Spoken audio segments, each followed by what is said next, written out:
Holy Land lovers, it's me, your Captain Vasco speaking. It sucks in here, to be clear. It's Saturday, June 22nd, 2024. The current temperature inside my apartment is 87 degrees. I have 2 fans, the worst air conditioner in the world on, all in this room. That is adding a little bit of hiss. It's the constant struggle of this godforsaken setup that is directly in the middle of my living room, which is essentially like a third of my living space in my LA apartment. But for those of you who tune in only occasionally or only pay attention sometimes, I am on the verge of a rather large move to the other side of the country, to a house all my own, assuming that things continue moving in the direction that... Listen, there's a lot of moving parts, and even though the prognosis looks good, I just, until things are like set in stone, I'm like not calling it that I've bought a house. Technically I haven't. Closing hasn't happened. There's so much terminology in this process. I feel like this is gonna come across wrong. I do feel as though I've aged like 20 years in this week, but only in the sense that like really do feel like the ludicrous process of like obtaining a mortgage and buying a house makes you do a bunch of stuff that makes you feel like an adult. And I have that whole imposter syndrome millennial thing where like the whole economy kind of like stalled out when my generation was like roughly in college or graduating college, and so like we haven't had like the same opportunities as generations who've come before us, and so like it feels like we're younger than we are, and to others it appears as though we're immature, but it's like a more complicated issue than that, I think. But like definitely feel more adult now. Hashtag adulting. I do, continuing the thought that started this from like a solid 90 seconds ago, I do have a more powerful air conditioner running in my bedroom. It, however, you know, is technology created by mortals, so it can't solve the problem of the greenhouse effect that is this apartment. And it really can't do much outside of that room, but it does pretty well for that room, which is helpful. It's something like the 4th, it's at least the 3rd, I think it's the 4th secondary air conditioning unit that my parents have been extremely generous to buy for me in the time I've lived in this horrible apartment. And I do just want to state for the record, and I know I've talked about all the factors of my living space ad nauseum, especially recently, but when I moved into this apartment, I was very proud of myself for finding this space on my own and it being affordable and having these benefits and positive qualities that I really liked. It hit all of my major criteria. It even, when I first moved in, had a functional air conditioner. And I like tested that sucker before signing with the apartment, and then in the type of twist of fate that only happens to me and my kind, which are the cursed, something like literally 2 or 3 days after I signed the like rental agreement for this place, the air conditioner just gave the heck out in like the middle of July, and they replaced it with this, which is genuinely, I think, the worst air conditioner I've ever encountered. When you factor like for scale, like I've seen like more like larger spaces have like a more powerful but insufficient air conditioning setup, but like for the space this thing is supposed to cool, it kind of just makes noise and is bad. It does technically cool the room, but so little you really could just, you know how in like high school you do like a physics problem and they're like, just like ignore friction for the sake of this question. It's basically like that. You can just like factor out the amount of actual cooling it's doing because of the horrible glass window of emotion that ruins this apartment. It seems like the fun idea, but it really doesn't make any sense. There's like a sliding glass door that would like normally be associated with like a patio or a backyard or something like that. Like a balcony maybe in an apartment building. but it like literally just leads directly onto the walkway that like joins all the buildings on the upper floor of this apartment. And it makes no sense and heats up the apartment and is just bad. But yeah, as I said, I've really spoken quite a lot about my living situation, current and future. I don't know, I would like to make some progress on Cobalt Core, since last night we really didn't do that. We worked very slowly and chose a difficult deck for meme purposes, and, you know, that's about the size of it. So maybe we'll get at least, like, one run done today, and that will contribute towards the 10 I need to get the last ship, which may or may not have something to do with unlocking one of the characters I don't have. It's unclear. Hey, Katane, welcome to the stream. You're just in time for Cobalt Core.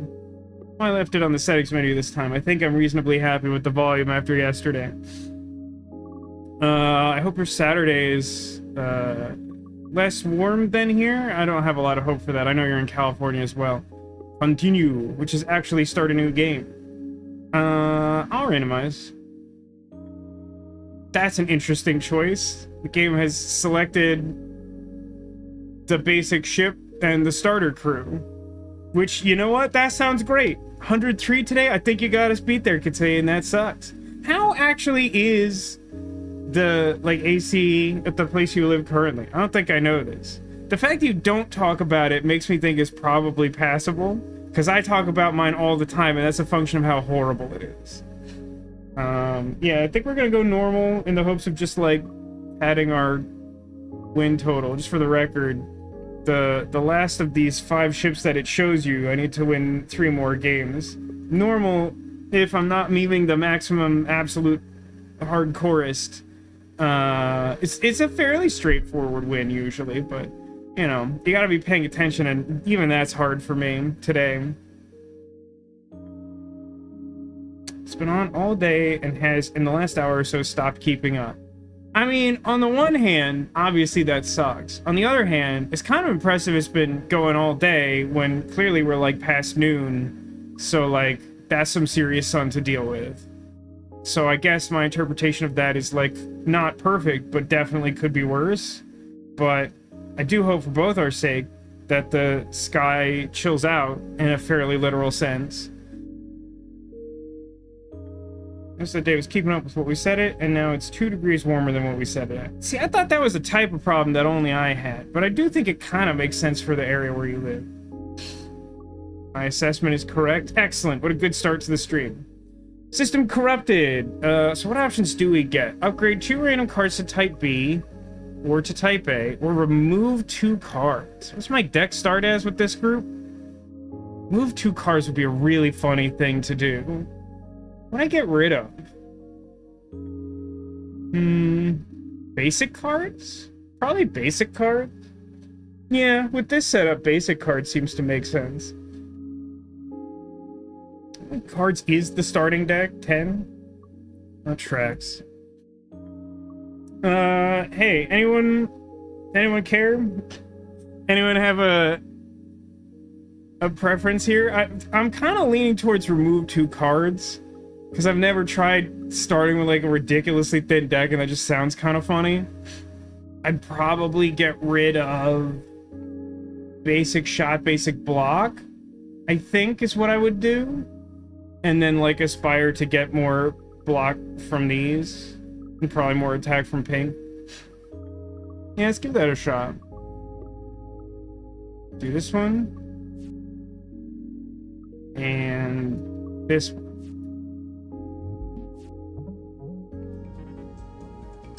All right. They want to pew pew shoot me. It's not my favorite. It feels quiet to me again, but I think that's because I haven't adjusted to the intense volume. I can't stress enough. I think, like, obviously this space isn't treated for, like, sound recording, and it's not an ideal acoustic setup in general.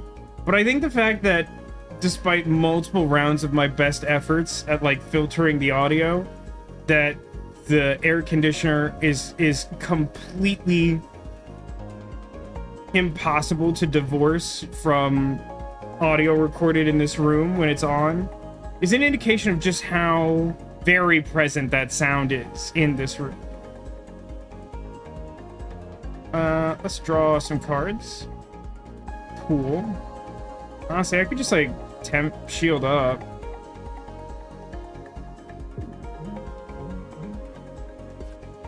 I do think it's... Yeah, like... no, I actually drew more attacks than I thought. I thought, like, I could essentially not draw attacks on this turn.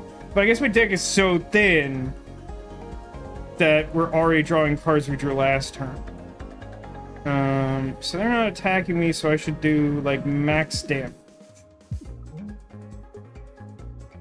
Kind of nice to have some dodge built up, but I think I'm just gonna go with this. Try and go a little quicker than yesterday, huh? Let's... Oh, maybe I should have cut Scramble. Scramble is pretty bad. I don't really like Scramble. I forget what it upgrades to. Can't imagine it's particular.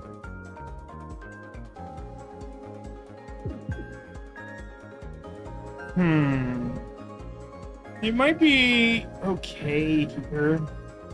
It would allow me to, like, avoid the 3 damage, but, like, still retain, like, a little bit of evade for the future. Does kind of feel like I should shoot them, though. But I don't have much, like, block. I mean, I guess I could... What's the 1 card in my deck? Oh, that's my discard. What's the 3 cards in my deck?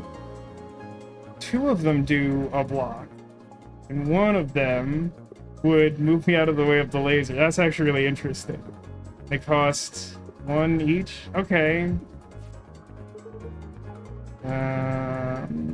What do I prefer here?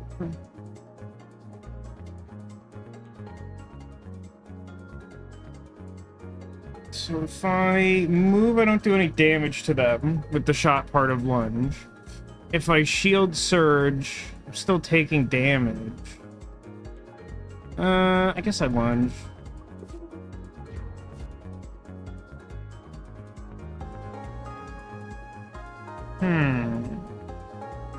Let's do... I have the 3 cards in my deck? Right, literally everything else. Understood. Left. Shoot.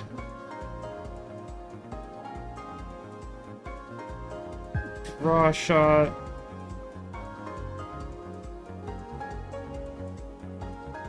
Can't, like, kill him this turn. I'll do a dodge. It's annoying. Still kind of can't kill him because they shielded. Now they want to hit me for more damage. Now I think I can kill him, right? Could, like... I could do any combination of these, really. Okay, great. Most basic team, go. So extra battery gives you energy. Then goes away. Overdrive, always fun. A little expensive, but it gives you, like, a status that continually decreases, that makes your attacks more powerful for each, like, stack of it you have. So it gives you 2, and then, like, on that turn, any other attacks you make are increased by 2 damage. And then on the following turn, they're still increased by 1 damage. Beamwave gives you, like, 0 cost piercing attacks, which is kind of fun.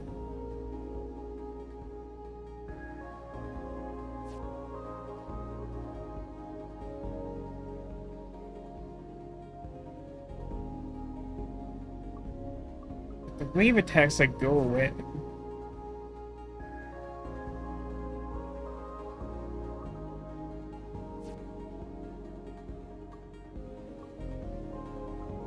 I mean, if I took Overpower, I would also like to have extra battery so I could make more use of the turn that I have Overdrive.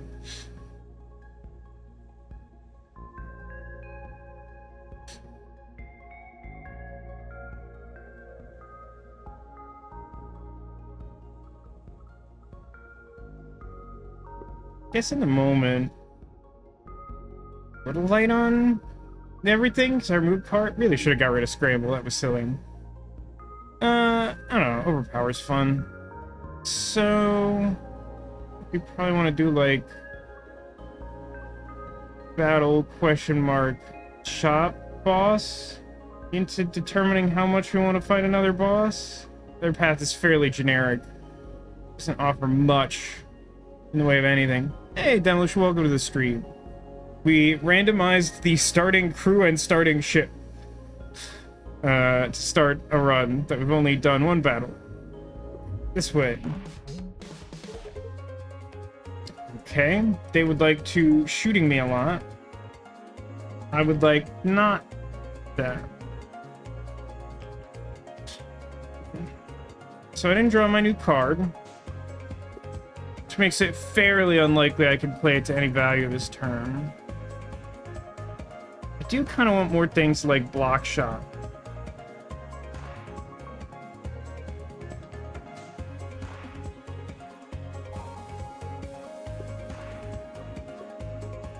And also shield surge.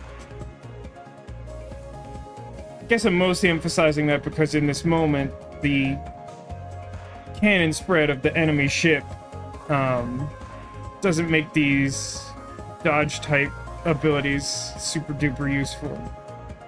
You should probably just like lunge, block shot, like move.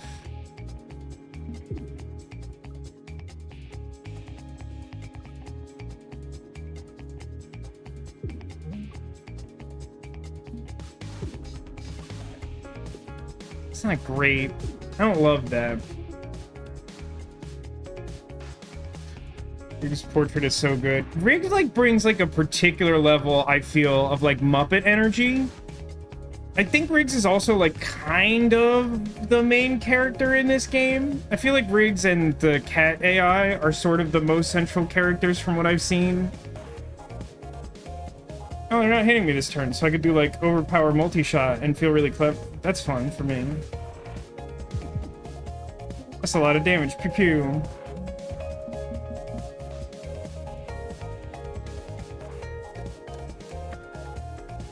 Lunge is not particularly good when it gets me just hit by a different set of cannons. I mean, like multi-shot. Oh, they moved their weakness in front of me. That was very silly. So I do that. And then I... that's gonna be tough, isn't it? So I would have like a 66% chance to draw shield surge off draw shot, which would still have me taking 1 damage.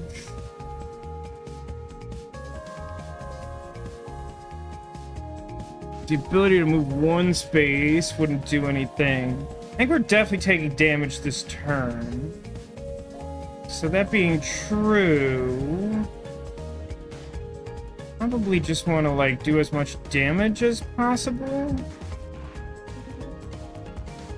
So drew the shield surge. If we play the shield surge, then we take like net 1 hull damage. If we play the block shot, we take 2 damage, but then they're like pretty close to dead. Like it's much more likely for us to kill them on the next turn. Well, that math is clearly... No, that's right? I was always going to take 1 hull damage, so I took 1 additional hull damage. They didn't move, which is kind of a weird play. How was your walk, Demolition? Is it over 100 degrees there? Alright, so what do we got? Converter is... You...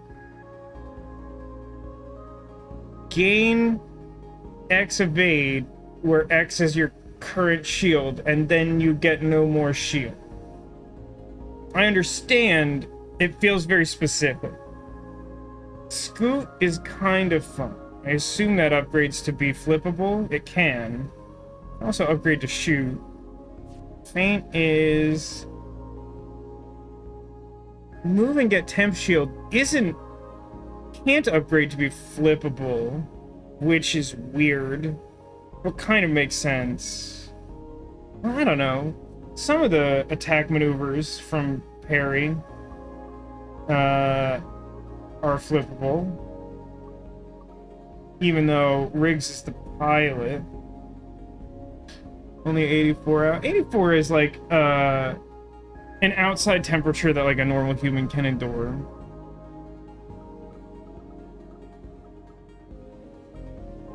I don't know. I'm leaning scoop. Random. Sports! Yeah, let's sports. I don't know if our deck is good at sports, to be honest with you.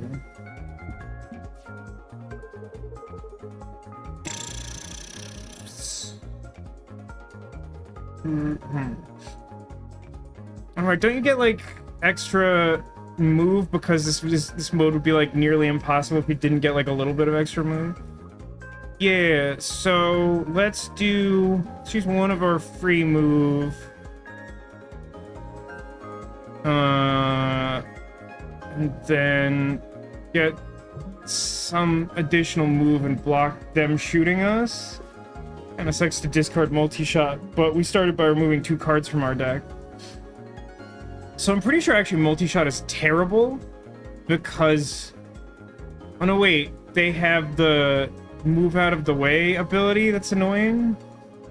So I think what would happen if I multi-shot is I would move the soccer ball, football, and then a second shot would try to hit them and they would scoop.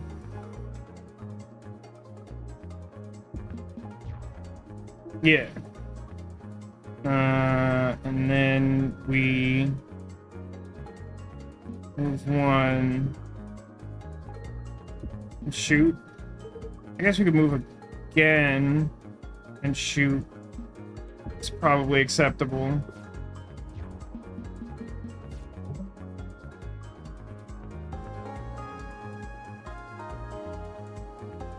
So let's move again.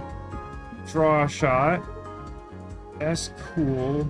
That gives us lock shot, so we can move the ball again and ignore the damage they want to do to us. And I think they're also gaining that, like, evade status, which is actually relatively good for us. Let's do that, and then with our last remaining energy, probably just gain some additional dodge, so we can maybe hit the ball multiple times. I don't remember what the sports ball victory gives you. I seem to recall it not actually being very good, but sports is fun. Particularly this sports. Real sports are less fun to me. So because they got their dodge, they want to dodge left? That's so weird. Are they gonna go out of bounds? Is that a thing? Okay, it doesn't really do much for me, does it? So... do a draw shot. I really shouldn't have done that, it turns out. Yeah, let's gain a dodge, because I'm realizing now how stupid that was. By moving that into range of their attack, they'll move it 3 in the other direction. Whereas if I just simply had blocked instead of, like, unconsciously trying to make progression, like, it would just be near the goal. Oh, surprisingly, I've set this up for, like, lunge to be good. And then, like, a block shot. And then... I'm already kind of blocking the one damage they're threatening. So I probably should move and shoot. See, now they're threatening, like, a lot of damage. And I don't love it. Go! Be in LA less than 24 hours from now. When is that flight? What prize do you want? Pick from 3 random artifacts is probably fine. Oh, that's right, it gives you Sport Orb, which is like a weird middle row object that appears on a fun thematic yellow card. But, like, it's just a confusing rock. It's like the rocks that we did too much of yesterday, but it doesn't blow up. And it doesn't have, like, synergy with things that care about rocks blowing up. Which makes sense, because it's neither a rock, nor does it blow up.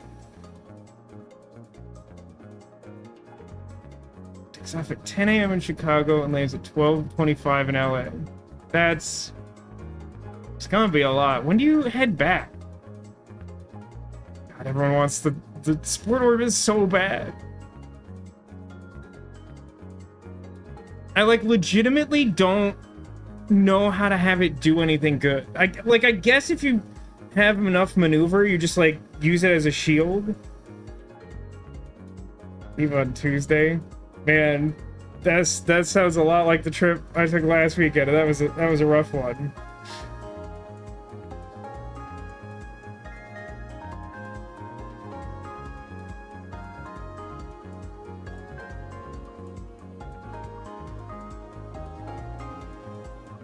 It just, like, doesn't do anything. It's, like, not even that I don't like it. It just, like, doesn't do anything. It doesn't do anything!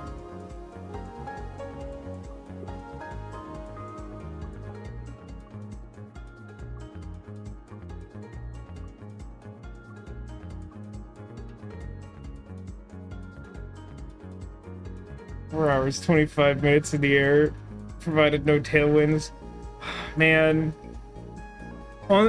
So I have no reason to think that this is more prevalent, but, like, I do feel like I want to tell you the story of what happened when we took our flight back from the scouting trip last weekend for houses in Florida.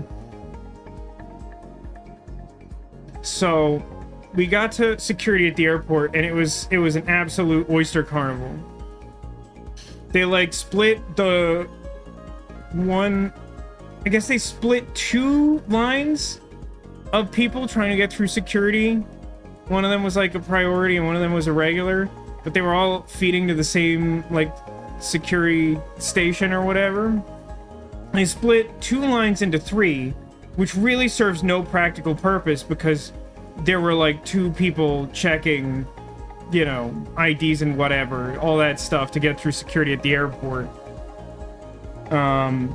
But, like, what ended up happening is that, like, there was some situation where, like, these two girls who clearly came from a bachelorette party were just, like, totally held up for, like, a fairly long time. Like, I don't know, maybe, like, 15 or 20 minutes, but, like, when you're standing in airport security, that feels like eternity. It could legitimately have been longer than that. I'm just trying not to overestimate it. And so, like, we were just, like, waiting forever for that to resolve. And then, like, when my parents and I finally got through security, then there was some, like, backup on, you know, like, the normal, like, relatively modern scanner where you, like, hold your hands over your head and the big bar goes across and they, like, soft x-ray you or whatever that thing is. And so, like, that got, like, jammed up, and then they were just like, okay, everyone go really fast through this metal detector. And don't stop unless I tell you to. And so, like, we did that, and then, like, I don't know, whoever was on the back end of the conveyor belts of all the things going through the x-ray machine, all the luggage and bags and everything, was just, like, super aggressive about collecting trays, which was ridiculous because, like, everything was being held up, so it was going slow already, but they just, like, wanted to take everyone's trays immediately. And, like, it just felt like it was the least secure version of, like, security checkpoint I'd gone through in, like, 25 years or something like that. And at the same time, they were super, like, rude to everyone the whole time. But I raised this point only because I feel like it may be a factor for the thing that, like, legitimately bothered me, which was we got to the terminal that our plane was leaving from. And 20, maybe 30 minutes before the flight actually took off, they just made an announcement. They're like, so TSA has decided that this flight is selected for additional security checks, which is a thing I've never seen nor heard of, and certainly not experienced until this trip. And what it entailed was, like, they basically did, like, a ramshackle, like, whole security checkpoint thing. Oh, one thing worth noting, at the initial checkpoint, they, like, weren't, like, checking people's boarding passes, like, at all, which is, like, relatively important. But, like, as far as I can tell, I saw them scan, like, none? I don't know. They certainly didn't do anyone in my family, and there were other people we definitely know that they weren't scanning. But so they were, like, definitely scanning all the boarding passes, like, getting onto the plane. And, I don't know, our circumstances were such that, like, we were using, like, screenshot boarding passes, which is a thing I haven't had to do before, and, like, didn't feel great. And they gave my mom kind of a hard time about that, even though it was, like, we followed the instructions that they provided to, like, use these boarding passes. And then, like, as people were, like, lined up to get on the plane, like, one dude was just kind of, like, scratching his chin and then would just be like, you talk to, like, security person A, who will, like, swab your hands for suspicious residue, which is what I got.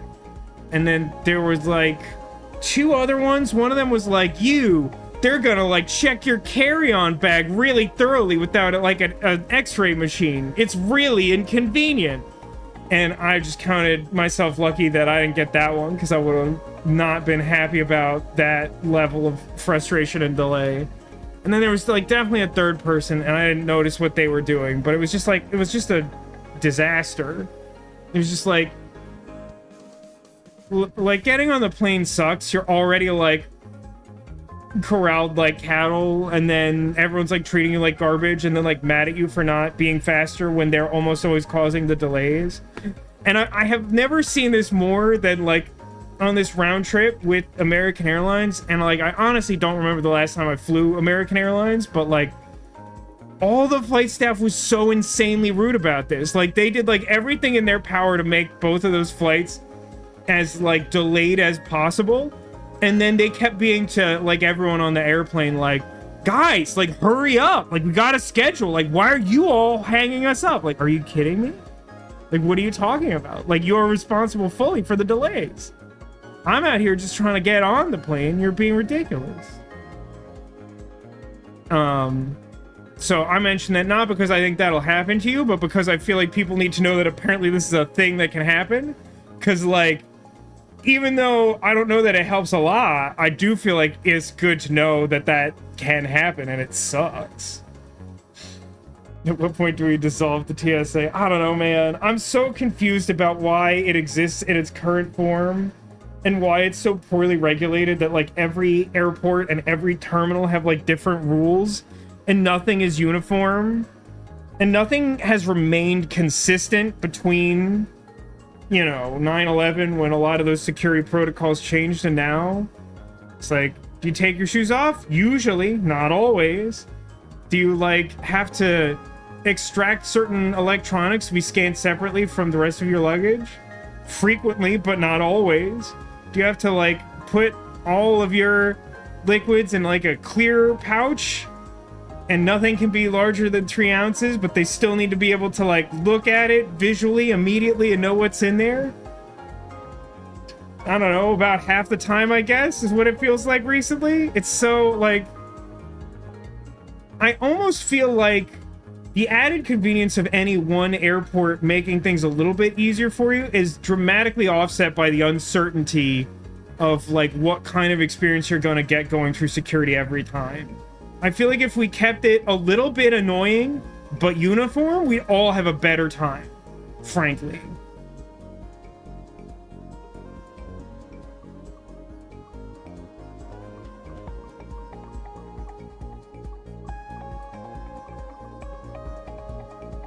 Yeah, I don't know, the whole, it's just everything to do with airlines is bad. It's all very bad. At least here in America. I've never taken an international flight. All right, fine, I'll take ball. It's gonna suck.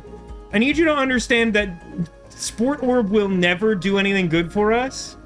Like, we're just doing Rock Factory all over again. And by the end of this, you will have to concede that it doesn't do anything, ever. Ever. Like, you would... Yeah, you need such a specific build for it to do anything, and I don't even know what it looks like. Can I upgrade ball?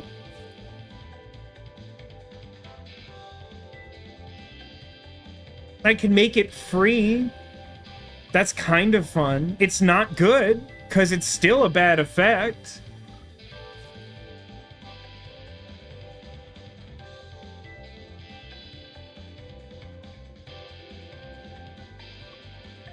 Okay, I tell you what.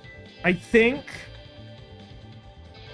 I'm gonna upgrade Sport Orb so that I can fire it off once, and then I think I seek to upgrade Overpower to the version where you can play it more than once, because our deck is relatively thin despite taking this first, like, miserable card. And then we'll do a boss. I'm good at this! It's me trying to convince myself. Lunge seems good here. If I Sport Orb, when they shoot it, it goes right. So it's probably good to Sport Orb and then lunge, and then probably just multi-shot, because I can't actually block.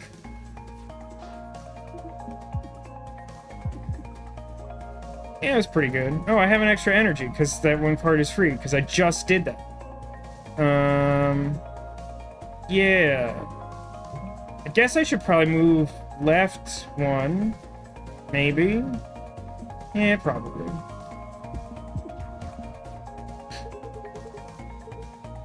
By the way, how am I feeling lately? In what way do you mean that?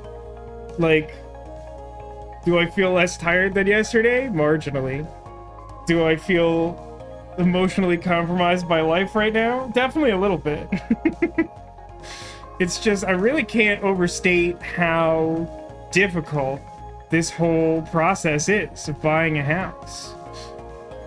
I want to be super crazy, ridiculously, unbelievably clear about this, that just the fact that I can have this problem is, like, in 2024, like, the first worldest of problems. Like, the 0th world problem to have. So, like, I'm not saying, woe is me, I have it terribly. But also, for the record, it's very difficult. This sucks. I don't know what this... What would I do? I almost just feel like I, like, scramble Shield Surge and just, like, don't do anything useful this turn. That sounds awful. I mean, I will state for the record that this ball is a little bit in my way.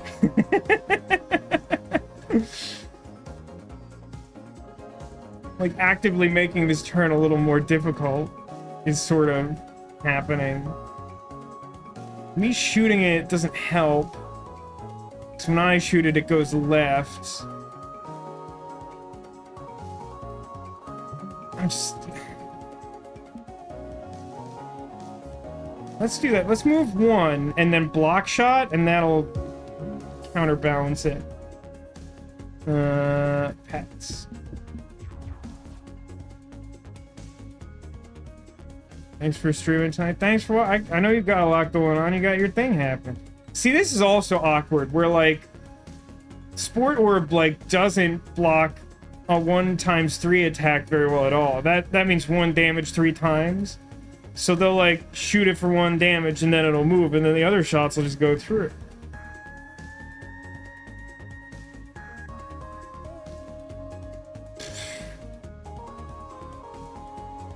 Kinda wish I had lunge. I'm reasonably likely to... No, everything is currently in my deck, huh? I'm not particularly likely to draw it at all. I'm gonna try, though. I did not succeed.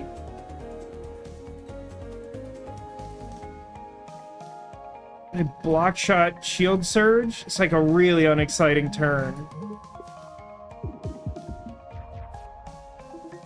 I mean, for the record, just like any artifact would really slap a lot harder than Sport Orb. I guess I could overpower lunge, which sounds cool in theory, but I would love to block shot. But block shot, I mean, lunge block shot is probably correct, but it's really awkward because I can't do anything else. It's shocking how quickly I've made this deck pretty bad.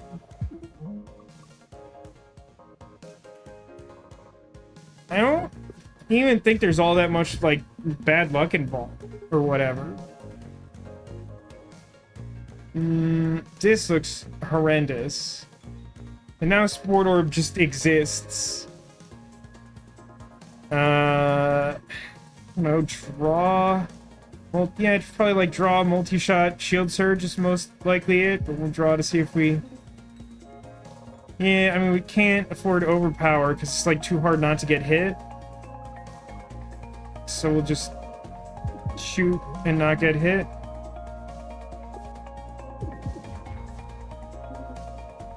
I think we can get through this. Second shot kills them, but I would hypothetically draw more cards. Excited about meeting John Delancey on Monday. Yeah, man. That should be super cool. Hey, it's Shield Gun. What are we doing on shield cards? We're kind of moderate. I mean, I did remove basic shield at the start. But, like, I do actively have an interest in more shield cards, I think.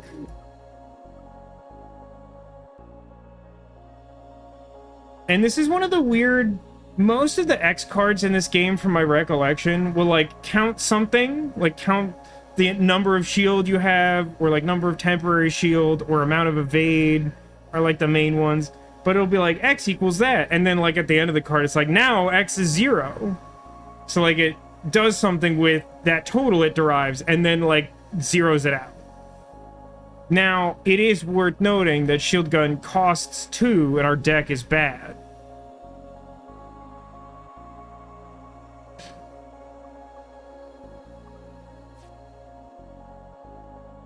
I think there's a similar version of this that can cost 0. I might be thinking of something else.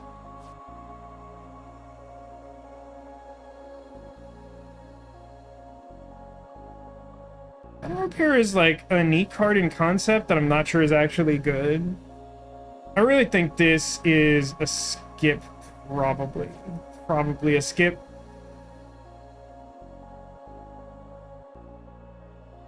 I mean, Stun Shot's okay.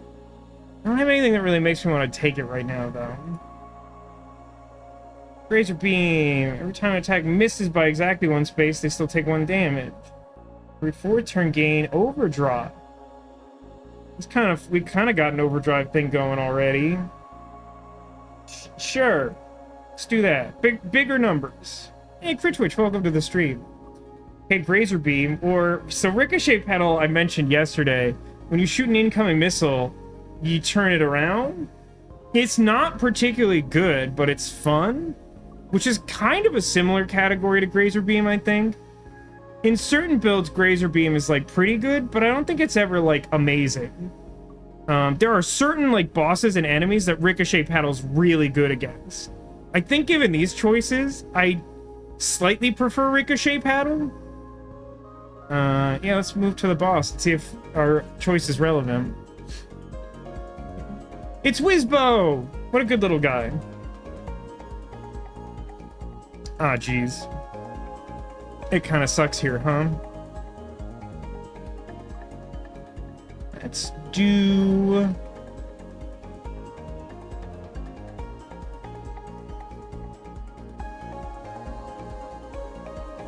Really should have gotten rid of this Scramble. It's not... I strongly dislike Scramble. It just doesn't do enough. It's one of, in my opinion, it's one of the worst basic cards I know to be in any of the starter deck sets. Look, you can see him. He's right there. It's interesting that on a spaceship he has a telescope.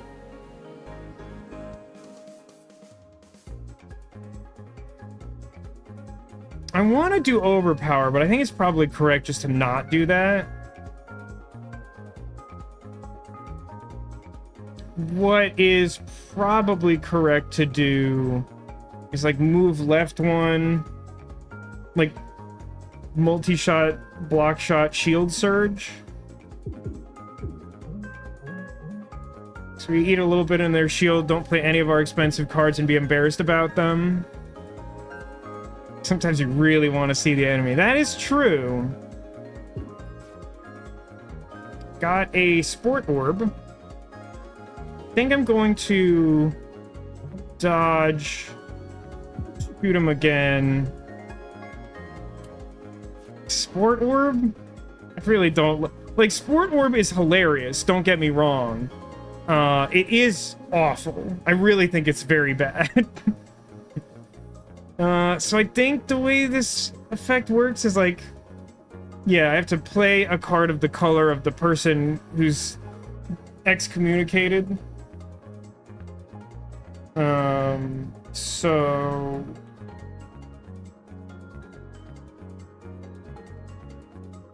Man, Scramble's so bad. So draw a shot to fix that. This is a turn where Grazer Beam would be good, just incidentally.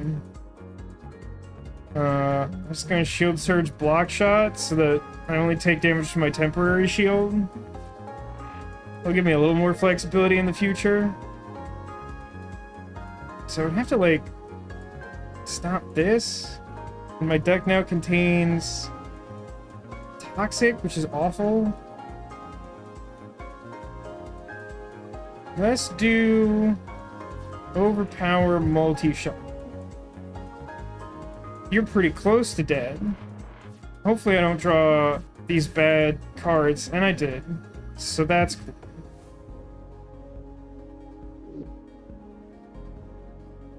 Power play. Add 1 damage to all attacks permanently. That one doesn't tick down like what we currently have. Lose a hull. So if I had taken that repair card earlier, this would be kind of interesting, to be honest. As it stands, Shield Surge has felt like a good draw a lot of the time with what we're doing. So I think it's kind of close between those. There's not... I mean, arguably, there's still synergy between Power Drive? Yeah, Power Drive and Overdrive both sort of incentivize you to play, like, multi-attack style cards. So, like, this would still kind of continue with what we're doing, but without a way to offset the damage, it's a little iffy. Because it's direct hull damage. You can't shield it.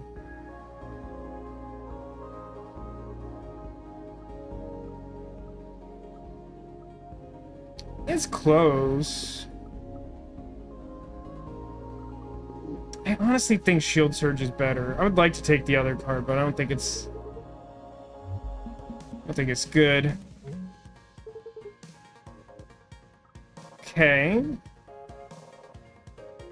Let's do a lunge. And then a basic dodge. So that I can move my missile bay opposite their cannon and put a sport orb there, and then awkwardly draw cards to end my turn. So, I don't actually think I know what happens under normals. I mean, I guess there aren't really any normal circumstances where something would move and the entire middle row doesn't move with it. I think that's correct. So I'm guessing that because football is indestructible, they will shoot it for 3 damage, causing it to move 3 spaces to the right, which will destroy everything in its way. Which, interestingly, because everything happens in sequence, I think what's going to happen is that this cannon will move the football 1, 2, 3 spaces in front of their other cannon, and then this one will fire with the football in its new position, causing it to move again and blocking all the damage. Which is like a 1 in a zillion instance of this being a remotely relevant effect in Cobalt Core. Yeah, look at that. Super weird. I definitely don't feel like I'm doing enough damage.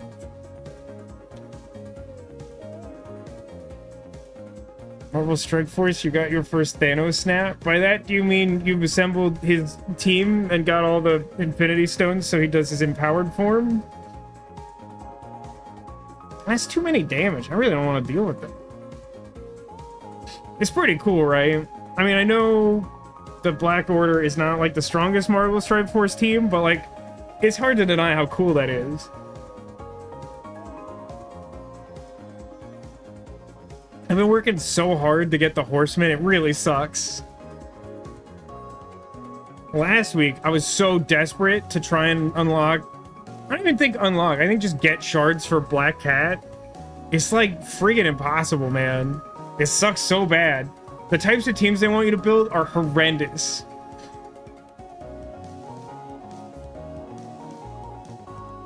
I would really like to not get shot for 4, to be honest with you. Ugh, I think it's like scramble and do a shoot and then just be super ridiculously bummed. God, I hate that so much. This scoot has done nothing for me also, by the way. Like, I think every choice I've made for this deck has been bad.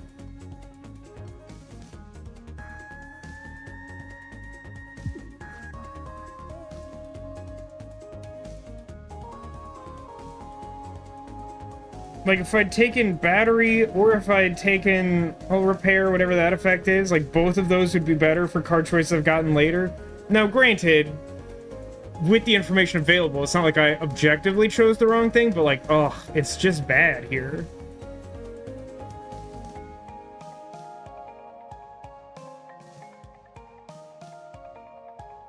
I think the status that Drake applies is probably heat, because that's Drake's whole thing on your crew as well.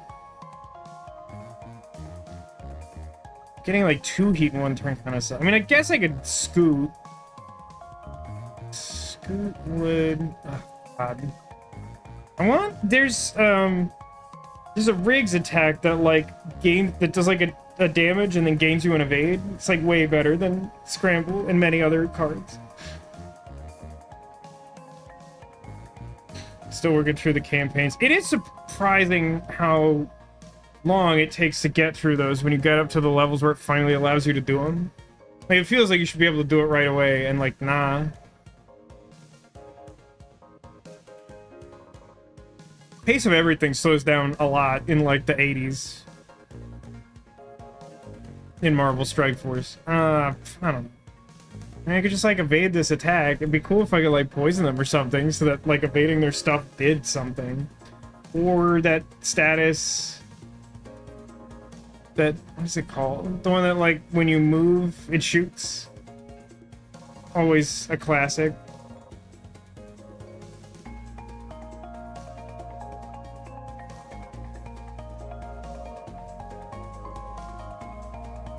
I wish I could flip scoop right now. Tell you what, let's meet in the middle here. I'm gonna do a block shot, and then a dodge, and then move 2 to the left. So I'll take 1 hit and gain fire status, and hopefully never care about it. I kind of forgot that I had... the football will never be relevant again. That's interesting.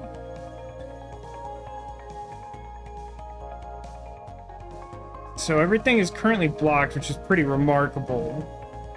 I only have 1 attack, but I can use Overpower to make it a pretty good attack and also improve attacks next turn. It's like a pretty good attack. Cute.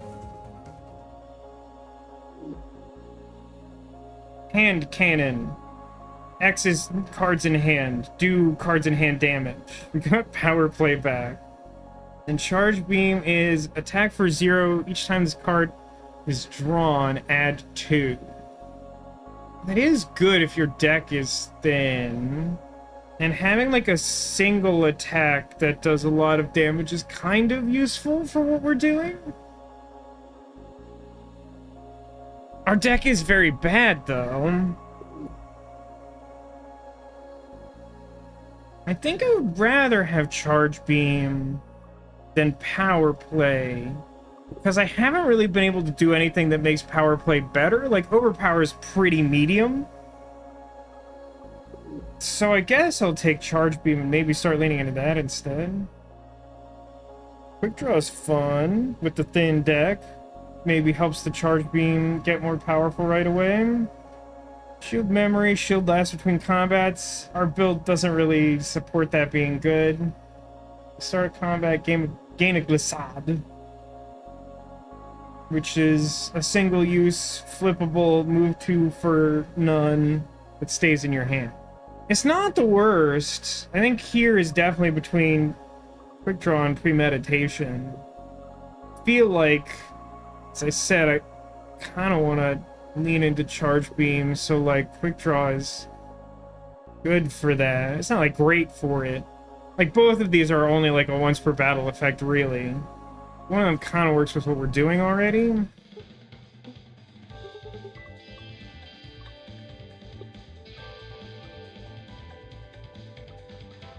So tell you what, how about we want to upgrade Charge Beam so it's usable multiple times. And then hopefully survive this battle. Hey, that is not the normal crystal, as it turns out. What happened here? I've never seen this version of this boss. That's not the normal crystal.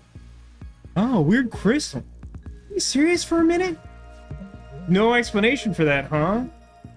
This part becomes empty when hit and cancels its intents. The enemy is going to do something. What's going on here? Hello?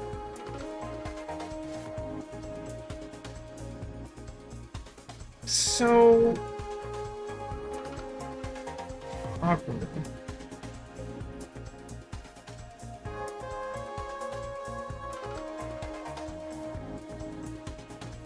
Let's do left draw shot.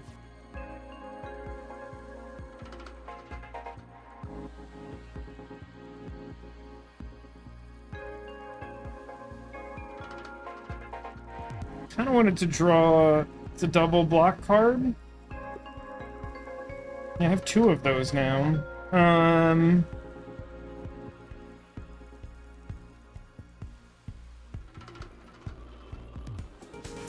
think I want to play block shot, which sort of precludes playing overpower. So I guess in that case, the best things I could do are like block shot and then either multi-shot or dodge and charge beam. So when charge beam is in hand in this form, there's like no point in not playing it. Oh wait, what is this status? Crystal growth. Ship reforms up to 1 broken crystals every turn.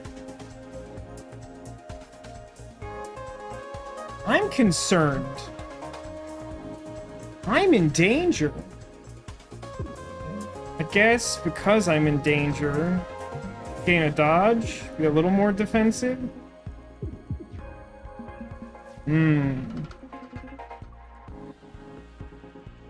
Now I'm starting to understand. Boy. Alright, well.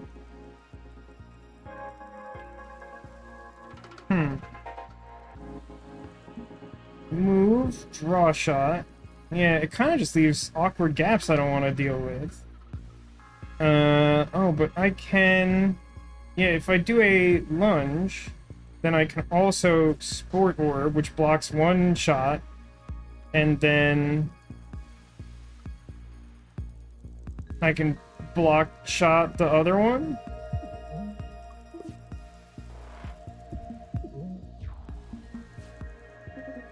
That's Sport Orb, though.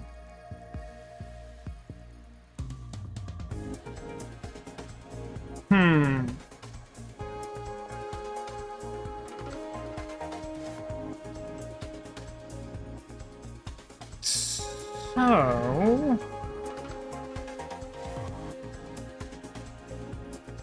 Wow, this is rough. Crystal and Takeover is not really messing around, huh?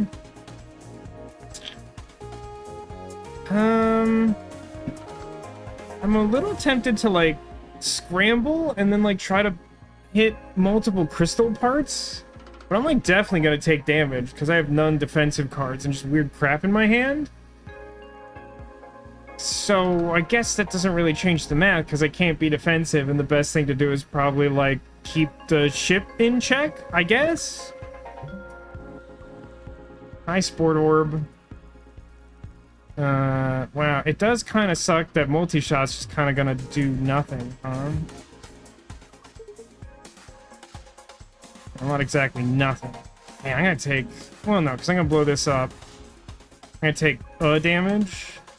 Which, since I'm on normal, is, like, fine. I think you get, like, a full heal after beating a boss in normal. So it's really the last life point that matters. It'd be cool if I could clear the status.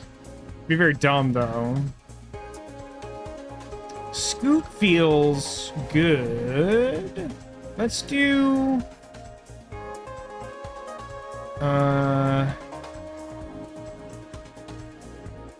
like, multi-shot, draw shot, scoot, charge beam? No, let's start with raw shot.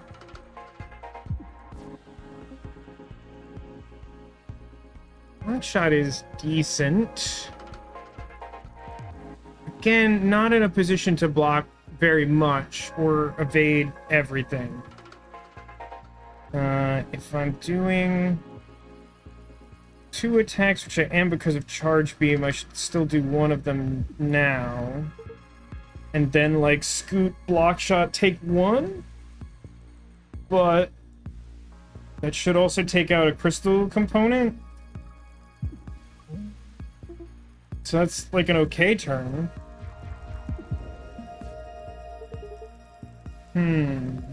Keep trying both the shield surge at the same time, which is very annoying to me. Similar note, this hand is horrendous. I honestly think I'm just gonna, like, gain 3 evade and frown while they shoot in my general direction. Kinda don't want to go anywhere near the left if I can manage that. It's a little awful over there. Luckily, Scoot and Lunge both specifically go to the right. Charge Beam is definitely going to help us out in this fight, like, for sure. Our deck is relatively small, and we have Draw Shot, so we're drawing it pretty regularly, and it's already doing 5 damage for 0, which is neat. I just think that's neat.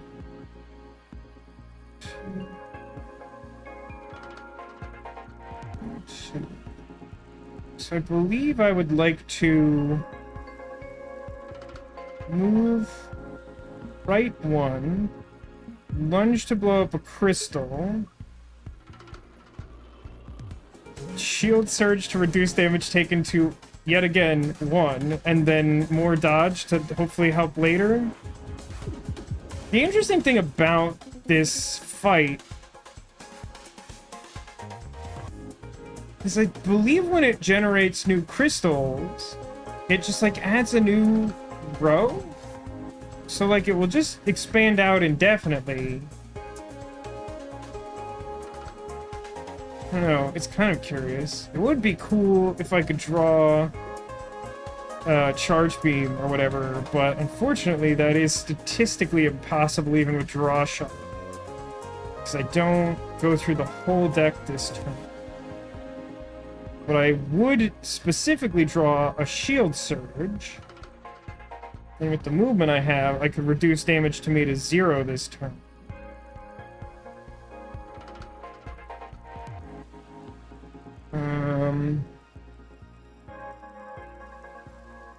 Alternatively, I can overpower multi-shot, which kills them.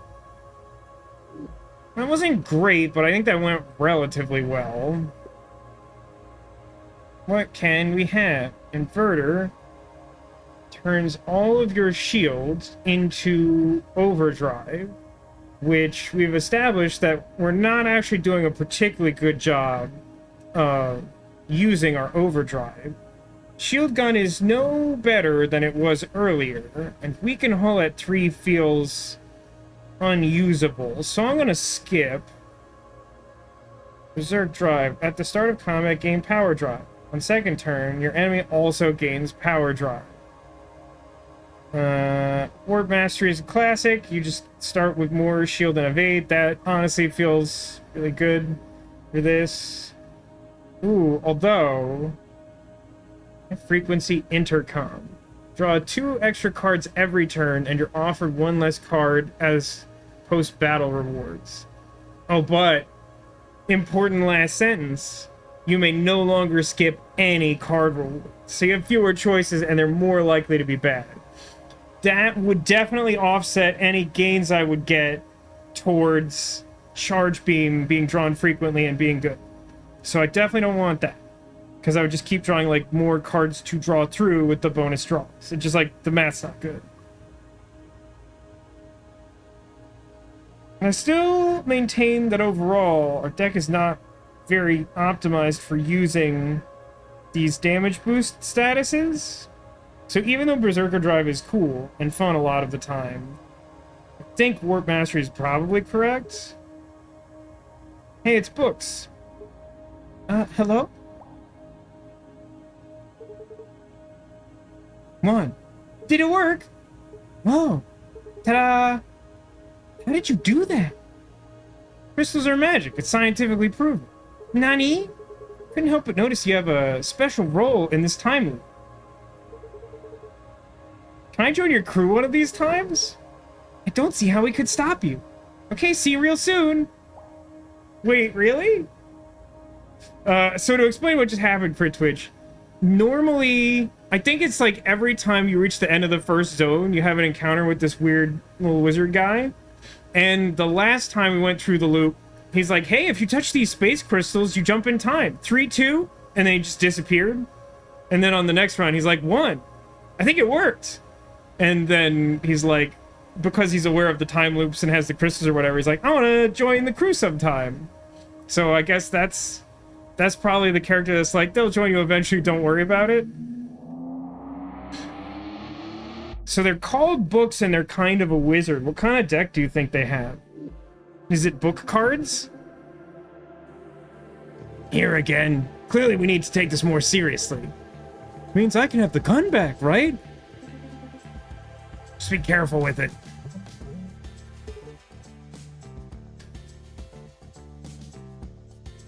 Hmm. 3 damage. 3 damage. 3 damage. I do have that shield now.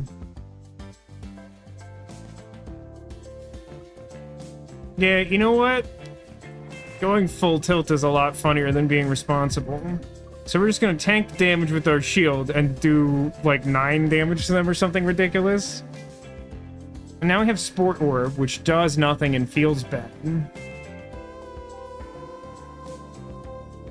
I mean, I could use 2 of my movement to dump Sport Orb in their way. It's a bit of a shame that I have not drawn more attacks to spam this turn, because I think there's a non-trivial chance I could have just blowed them up.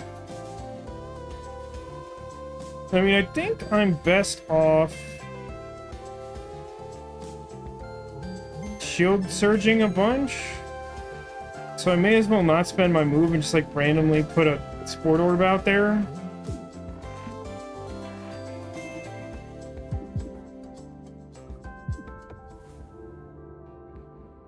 No, we're still managing to accumulate Overdrive despite not making a good Overdrive deck at all. So now or never is, for 1, you gain 3 evade and then you lose it all on your next turn. It's not the worst. Scramble is that you move randomly 2 spaces in one direction and then get 2 evade, which is pretty bad. Oh yeah, it's like literally one of the upgrades to Scramble, which is, and this is true, pretty bad. And then Button Mash, which says, get 4 shield, move left 4, get 2 movement. I do hate all of these, for me, right now. So, most boss potential going up. It's a little risky in the sense that if I commit to going there, I will definitely fight both of those bosses. It's not like a branch where I can shift off later. I could go on the lowest branch. It's not particularly good, though, is it? Yeah, I think I'd rather head up. Hey, can I get you anything? So, we could try to remove a card, or we could upgrade... Upgrading Scoot could be useful. I don't think it's my top priority. It's kind of true for Lunge. Lunge might be a higher priority than Scoot, which actually feels kind of weird. I'm not certain what upgrade path I would like for Overpower anymore. When we got it, like, quite early, I thought we might want the one where it doesn't exhaust itself, so that you can, like, play it multiple times in the same battle. Keeping a thin deck, you would even be able to, like, stack it pretty high. Because, like, if you could draw it on, like, subsequent turns, like, you could just, like, keep getting a silly big number. That sounds kind of fun. I feel like a thing that we could try to do, even though it's getting late to veer in this direction, would be to focus more on taking defensive types of cards, so that, like, we only end up having to do, like, Overpower and one attack in a turn, and, like, doing big damage that way. It's not very good, but it sounds fun, so maybe we'll try that. We also have the sort of backup plan of, like, even if we have to spend energy on the same turn that we overpower to do, like, a shield surge or something like that, we might draw a charge beam also, which costs 0 to play. Star Dog.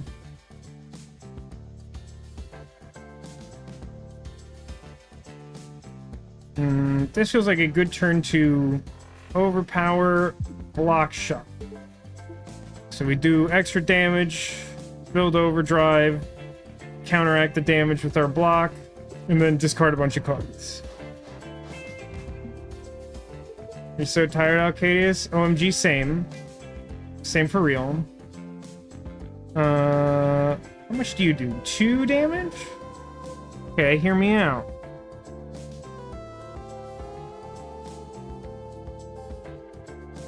So we do have Ricochet Paddle, which is very fun.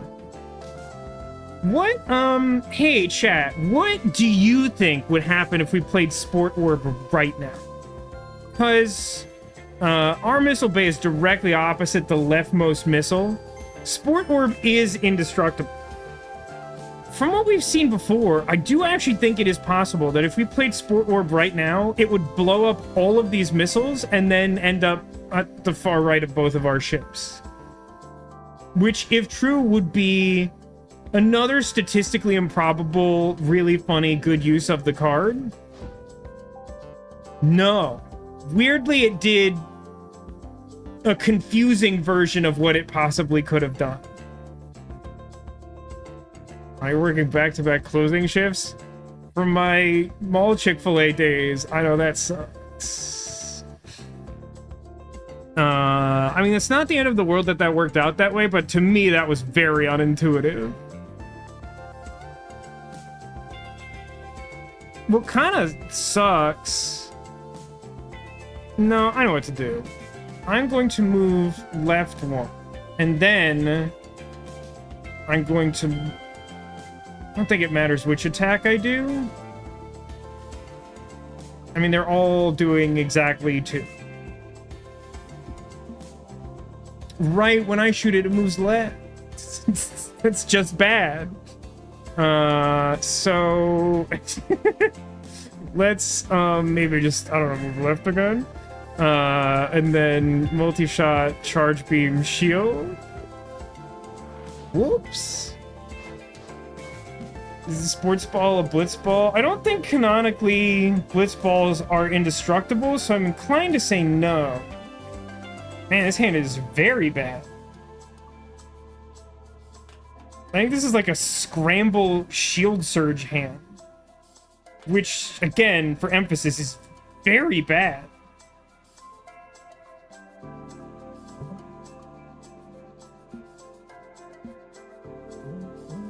Yeah, that's not a good turn at all.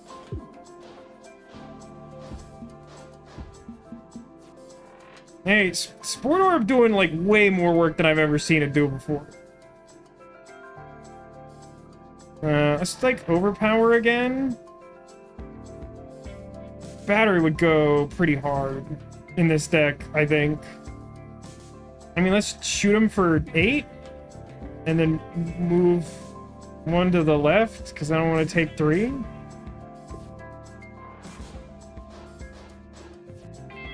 And then it, like, doesn't take very much. Oh, right. Because of Ricochet Paddle, my first shot turned the missile around, and then I destroyed it. It's fine. I have lots of attacks. You know, you make an excellent argument, Alcadius. Waka hitting God with a Blitzball and it coming back to him and not becoming destroyed does sort of suggest it may be indestructible. Now, we did obtain the Sport Orb from a soccer field in space, which again feels like a compelling case that it's not a Blitzball, but perhaps they're manufactured in the same way. Ooh, Momentum is like the blocking version of Charge Beam. Could also take a Shield Surge. Like, both of these sort of serve the function of what I wanted the deck to do, but I already have 2 Shield Surge. Let's take a Momentum. It's Sarazzo. Can I interest ye in yet another duel with honors? Yes. We don't, this time, have the thing that randomly generates a weak spot, thus getting us in immediate trouble. Oh, I see what someone was saying yesterday. I don't remember who. But when it generated the weak spot, it was right here, and I guess that's supposed to be armored. And if I knew this battle that well, I would probably have immediately sensed... I mean, I've already kind of sensed that Doom was inbound. So blocking this turn is, like, probably not super necessary. So let us do... damage? Let's do an overpower, and a block shot, and a charge beam, and a pass.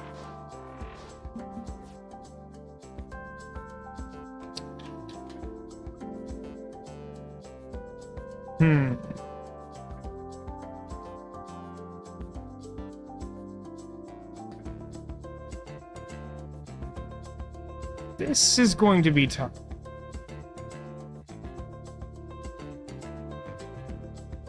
It's hard to know what to do because I think I would like... Oh, well...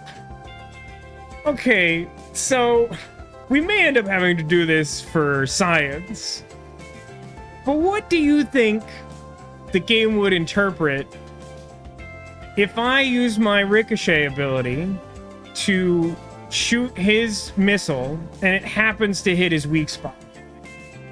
Like, is probably inexplicably going to count that as me attacking his weak spot when arguably stop hitting yourself. You know? What's in my deck? What would I draw? I guess I would specifically draw a Lunge Sport Orb. So... alternatively...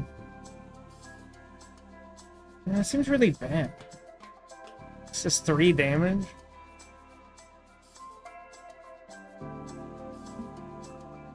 Draw a shot.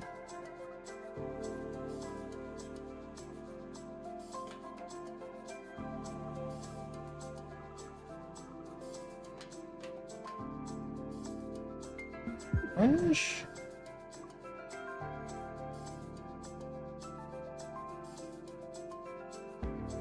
Shield Surge? Sport Orb? He shot? I don't know what to do with the last energy. And the Sport Orb is really more of a rhetorical question of, do I play it at all? He's not currently trying to shoot swords at me. It might be useful at some point, but it also might not. I do feel like he is going to get mad at me for the record. So I could just tank this, and it would just deplete my shields. That's probably good because I have temporary, like, overdrive this turn. It didn't! He didn't get mad! That's insane! That's, like, genuinely super surprising to me. I really thought, like, anything coming from my direction hitting his weak spot would count. Because, I mean, me attacking a weak spot that wasn't declared counted. So, like, I just assumed it was going to be, like, as, like, harsh as possible. Okay, hang on. Draw shot, give me any attack. Awesome. That does suck. I guess I'll overpower and hit him for an excessive amount of damage on the following turn.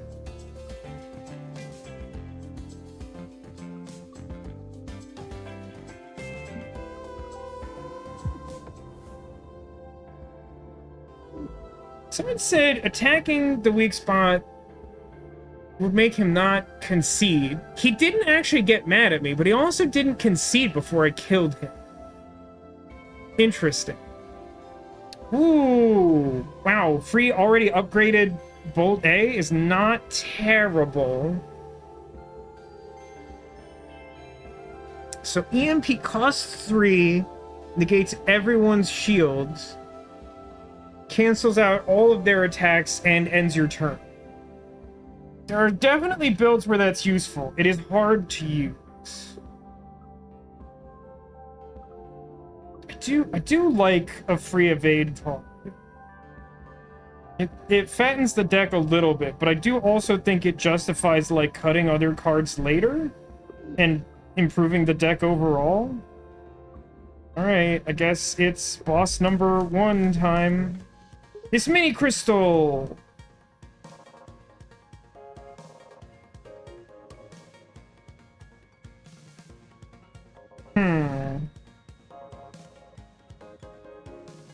Well, if I want to hit them, I have to move either left or right. Right gives me more damage, so I guess I won't do that. So I think I just tank the 1 damage because I start with the extra shield. Which means I probably draw anything that's good. No. I guess I could draw Bolt A or Sport Orb that cost 0. I guess debatably that's technically correct. Did draw Bolt A, which is probably the best result possible. Pretty good. 6 damage turn 1. Do multi-shot. Momentum, shield surge, Sport Orb.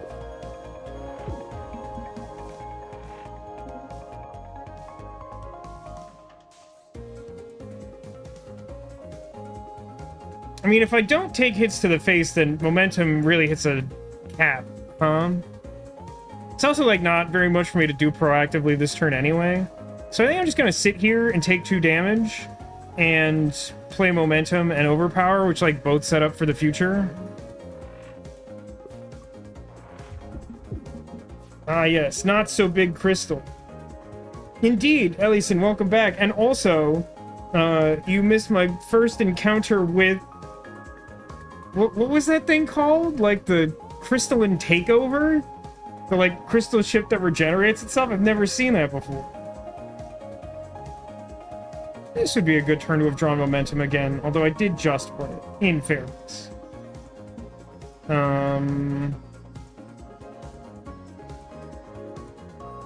Is it currently in my deck? It isn't. Draw, shoot. Didn't draw the one card I wanted, which was Charge Beam, which is a little embarrassing, but hey, free move. And then... I honestly think I just want to do damage here, because I'm going to block all the shots. Like, if I do block shot, then I block shots, if you understand my meaning. And now they're, like, pretty close to dead. Oh, indeed, sports. We also had the sports encounter. And I gotta tell you, I still think Sport Orb is a really bad card. We've definitely seen it do more today than I've ever seen it do before. Granted, this is probably, like... I mean, I've done... Using one of the other, like, profiles on my save, like, I have definitely played, like, probably altogether something like 20 runs or something. But Ace is so funny and so hard to use. But, like, yeah, I still don't really have that much experience with the game, in fairness. Yeah, she's like, I don't think what I want. Move 2, and then fire, and then move again, and it's already flippable because it's upgraded. Think so. Oh, wait a minute. Multi-stun's actually kind of interesting. Multi-stun is kind of interesting, because I do have sort of an overdrive thing going on. It does cost 2, though.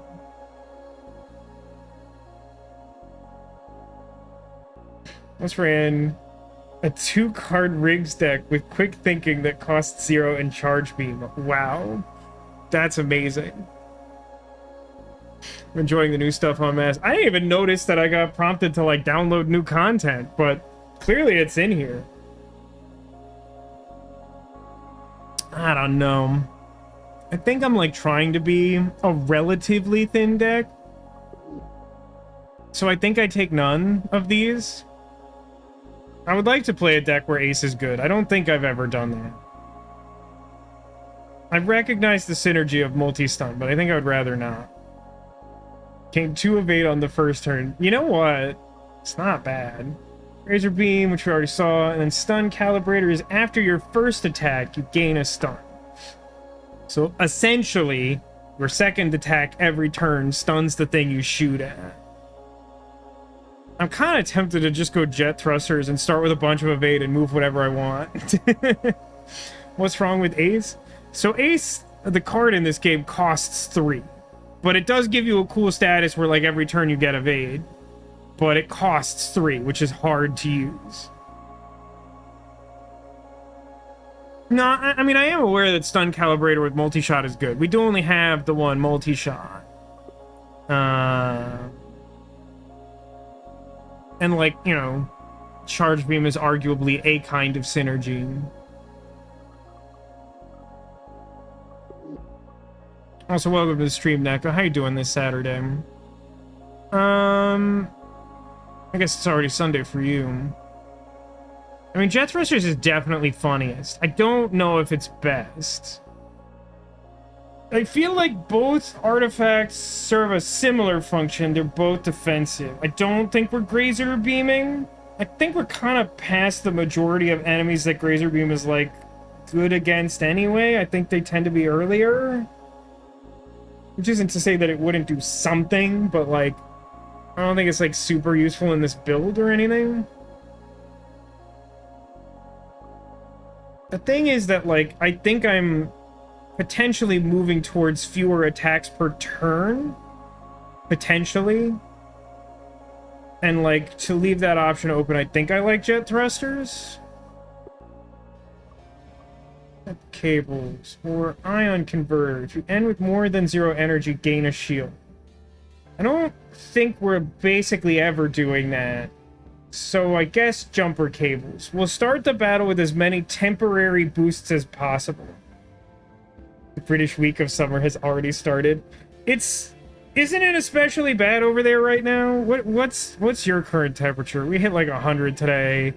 And it sucks in here. What's my current temperature is 86. Weirdly, it's cooling down, even though the sun hasn't set. I genuinely don't know what that means. I really don't. It's this guy. I love Rogue Starnacle.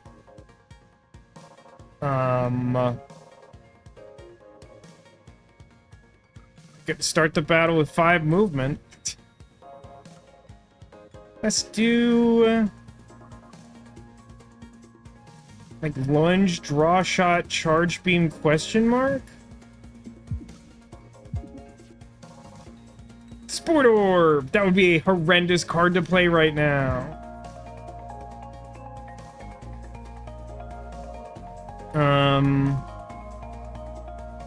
We have a bunch of dodge, I guess. I'd rather attack. But I don't wanna... No, hang on. Actually, if I play Sport Orb, I basically just replace the boulder with Sport Orb, and then they shoot it, and it flies away forever. It doesn't do a lot. I think I'd rather keep it in the deck for now. There's a potential chance it would be useful to have nearby later, but like if I let it take 4 damage, I'll like never see it again.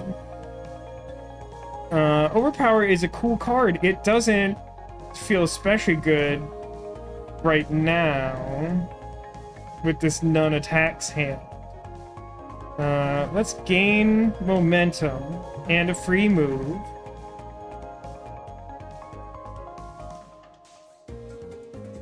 And then, like, overpower, like, move? Overpower move is probably better than anything else. I think I'll take 2.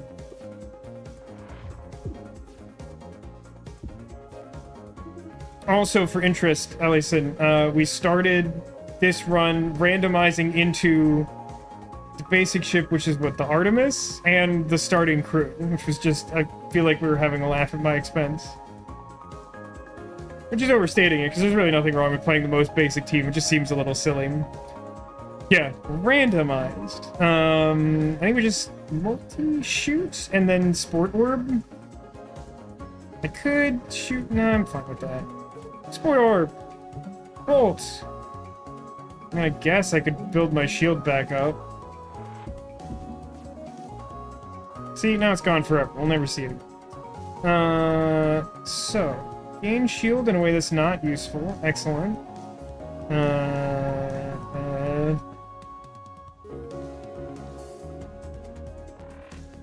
We got 5 move, huh? Let's do a draw shot. Let's do again. I think it removes it, but it just doesn't do it. Okay, it doesn't. It's not one of those things that like hurts me when I draw it or something. How about I spend 1 more move to reduce damage to 2 and then let the shields take it so that momentum can do something later, not this turn. This has made it back home. It is 87 degrees Fahrenheit with 67% humidity. That's not a great combination.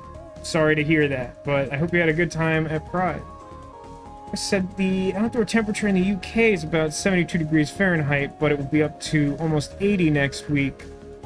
It will be a welcome break for me. It's true. A sudden temperature change for her, and not dealing well.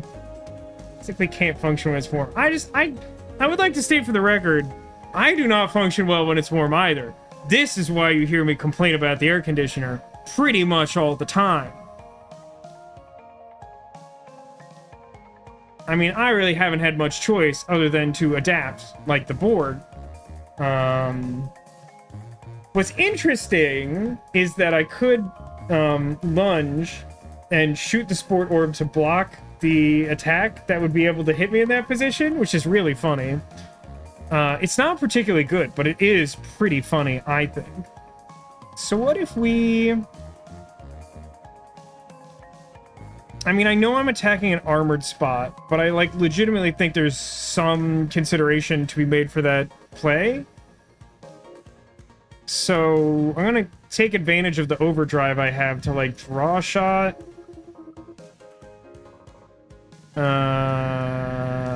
Wish I had battery so that I could, like, overpower it and then charge beam, but that's not good enough. So we'll do charge beam, lunge. Oh right, it moves like a whole bunch. I'm super terrible at this math. Scoop! I'm really bad. I'm also still pretty tired. I'm definitely doing a little better than I was yesterday, but being productive is a little challenging. I mean, might as well multi-shot, I suppose. So, I think the way this is gonna work on their turn, I'm really bad at Sport Orb math, but I believe their 2 damage will move the Sport Orb directly in the path of their missile that they're trying to generate. So that will explode on contact and then move it out of the way. So I think it's fine for me to, like, blast past this rock. Like, I think that's fine. And then just, like, shoot momentum bolt.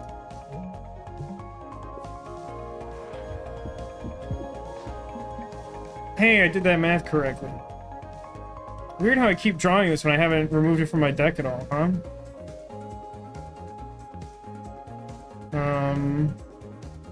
I mean, remove it, I guess? And then, like, scoot, and then shield?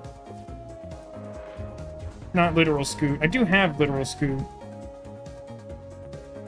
Man, I'm gonna shoot that Sport Orb so hard. Ran out of all my overdrive, huh? This charge beam is doing as much damage now as it was doing 2 turns ago. I suppose that's fine. Is that... It's like... it's almost enough damage. It is almost enough damage. Just to move... 3... That wouldn't be very good. Just to move 3 and exhaust my movement, that would be okay.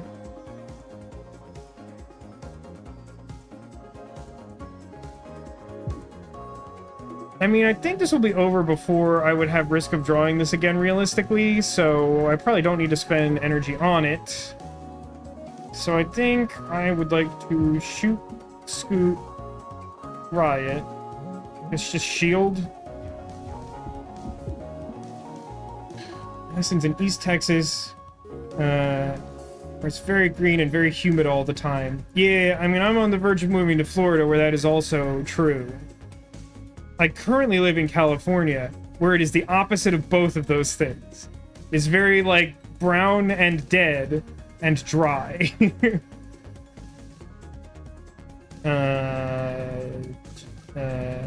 For the lulz. Shoot.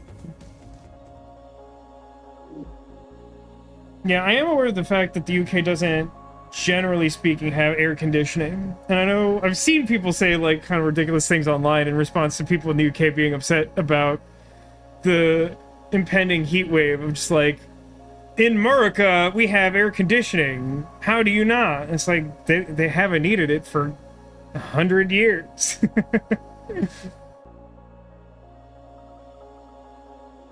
Is it typically brown and dead where you live? Oh, yeah. I mean, at large, California is largely a desert climate, and it's usually pretty dry here.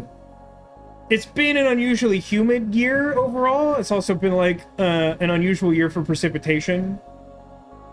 But, like, yeah, generally speaking, if you're just, like, driving out in the countryside, you're not gonna see, like, a ton of greenery. You'll see, like, trees and things, but, like, they tend to be plants that, like, thrive in the drier climate, and they tend not to be, like, super lush or green or anything. That's not quite true. Well, I mean, I chose my words carefully. California at large. Not California in its entirety. I've been to a lot of California, and a lot of it is, at most, like, some sad grass. Like, I would say it is mostly brown and dead.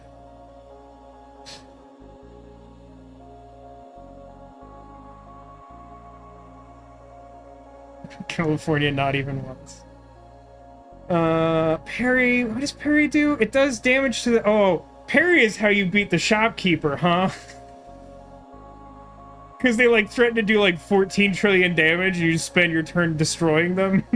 I mean, they have, like, a ton of health, so you do kind of still have to survive, like, at least a turn. But, like, that's probably one of the more efficient ways to do that, huh? Is this a parry deck? This could be a parry deck. I do kind of already think I'm at a point where instead of upgrading anything, I'd start cutting stuff. Which may or may not be correct. Yeah, like, that sounds right. Two parry shots to beat the shopkeeper. I mean, not that I, like, especially aspire to do that here. But It's also, like, it's largely a type of build where I think I'm trending towards making fewer attacks per turn. So, like, parry could be good.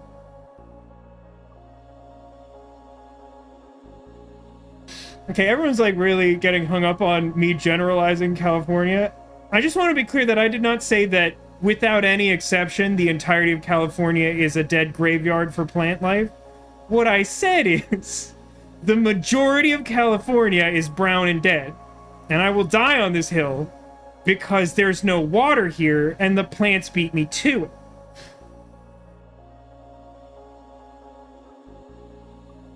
I mean, parry's always fun, but it is also relatively hard to play. I do think that the first card I aspire to cut from the deck, when presented with the option, be Scramble, which does lower the average cost of the deck pretty good. I mean, we want to take parry, right?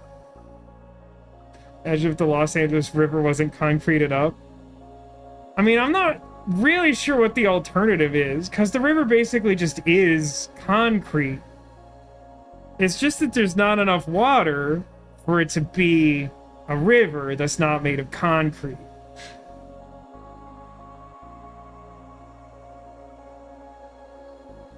I'm just gonna take the parry. It's funny. Hull plating is defense, fracture detection. I feel like trending towards fewer attacks, finding like a bonus weak spot is good.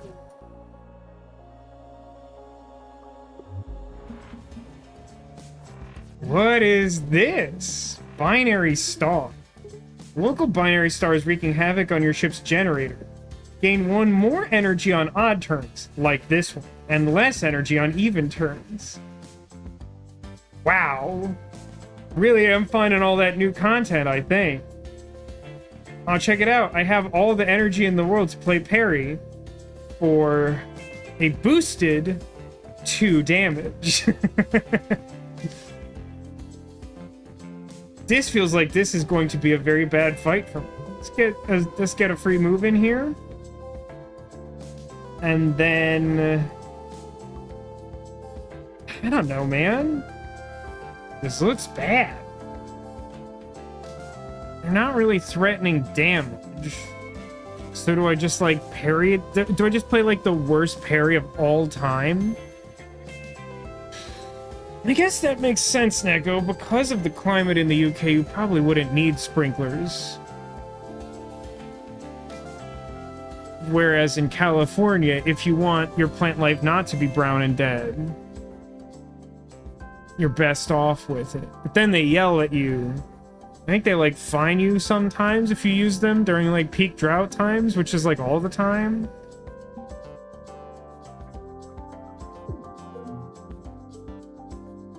I mean, like... Oh, I found the weak spot. So I should just, like, unload all... You know, let's play Sport Orb, because it'll bump into their missile. It'll be really funny.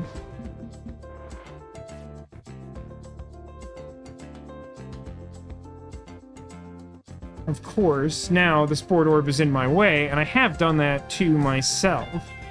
But if I lunge, and then... Do I want to draw cards? No, I think I'd rather draw all of those cards next turn. So I'll do basic shot. These are concussable? Oh, they are. I was interpreting this as armor because it's been too long since I've played. That works good.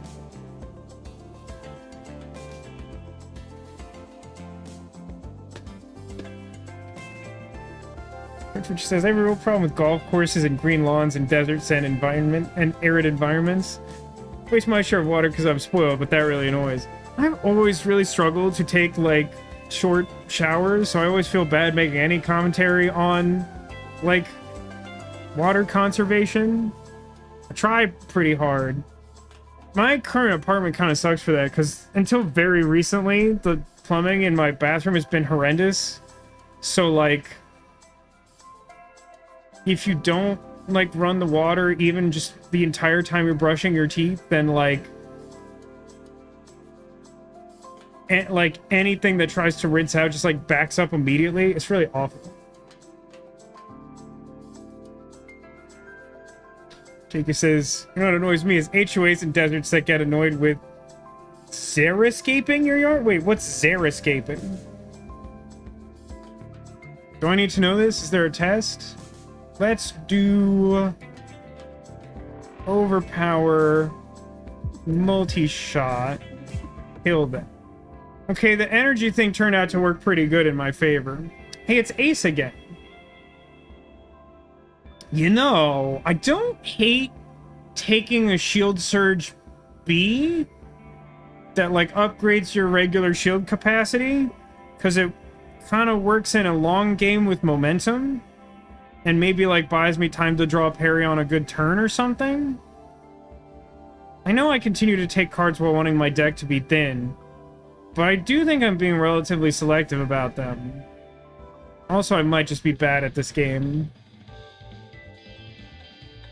One thing that, since we're on this subject inexplicably, one thing I like about this house that I'm attempting to buy is that it has a clover lawn, which basically requires no maintenance and also means you have a bunch of clovers around your house, which is like a thing that I read about like way before I was looking at houses, and I was like, you know what? That sounds really nice. I think I would like that in a house. And it just so happens that this house, of very few options that I liked, has that nice feature that I kind of wanted. I don't really want all the upkeep associated with grass and all that. That sounds expensive or hard, and I don't like either of those things. Let's remove Scramble. It's horrible in this deck now, and it was bad to begin with, and I should have removed it at the start. And now let's fight boss. Hey, it's Evil Riggs again. Evil Riggs? I'm Normal Riggs. Interesting. So to you, I'm the Evil Riggs. No, I've been calling you Stupid Riggs. I see. That was weird. Don't... Mecha Riggs? This also feels different than I am used to. You should shower, you smell of skunk gas. Oh, skunk grass. I was going to ask, like, did you literally get skunked? But you said something different.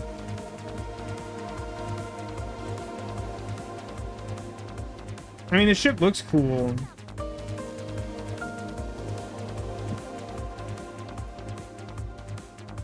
Probably don't parry this turn.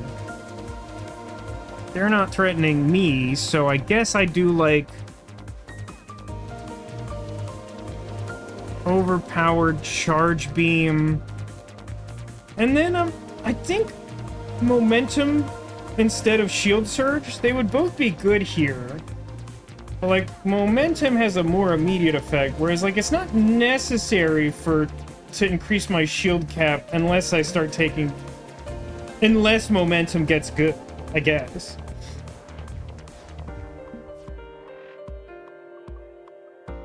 Free card. Oh, homing punch deals 2 damage and pushes you 2 spaces to the right.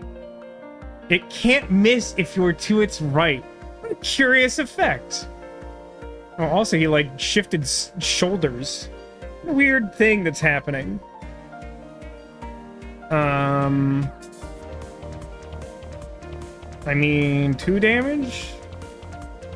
I don't care about that.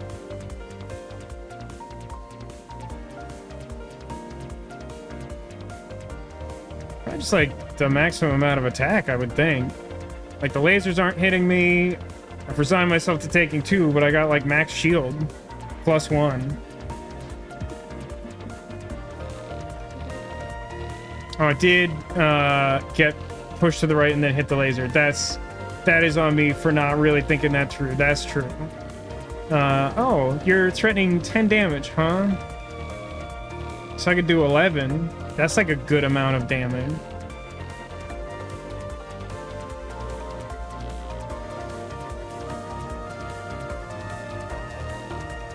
kind of rough, though, without, like, an extra energy. So, like...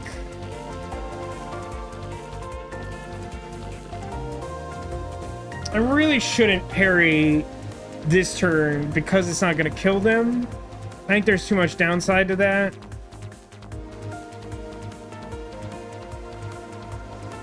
Like, it's funny, but I don't think it's right. I think I would like to move multi-shot, because I get some bonus damage from being there. Shield Surge? I would take one. I mean, maybe I just scoot and use some of my copious movement. Then it'd be like 1, 2, 3, 4, 5, 6. So I would need to spend 3 movement, but I would get to do an extra 3 damage. I think that's worth it. See you later, idiot. Okay. Trying charge beam for the second time. Feels like that's incorrect, but it's not. So... overpowered draw shot's not exactly a combo. So I could draw shot into things like bolts or momentum for 2 or sport orb. That all sounds pretty not exciting. I believe I will... I mean, I could like hedge awkwardly and like overpower shield surge charge beam to block the beam hitting me, keep my movement, and deal 3 damage. Sounds really stupid, but I actually think that's okay. I like to have a little bit of movement. Also did 4 damage, because math is clearly too difficult for me.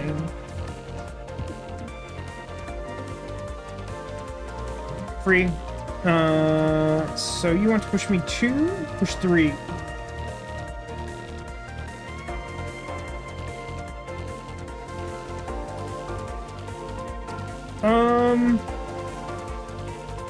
Do all attacks move left to right, or is there a different priority for the middle row?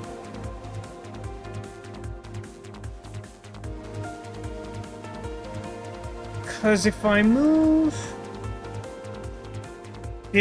so that my leftmost wing part is in range of its cannon, then the punch will move me out of the way of the cannon and not into the way of the right cannon. I want to say that's how that works, but I'm not sure. I mean, I'm going to do a bunch of blocking this turn because those are the only things I can do. So I'm probably fine regardless. Let's just do that.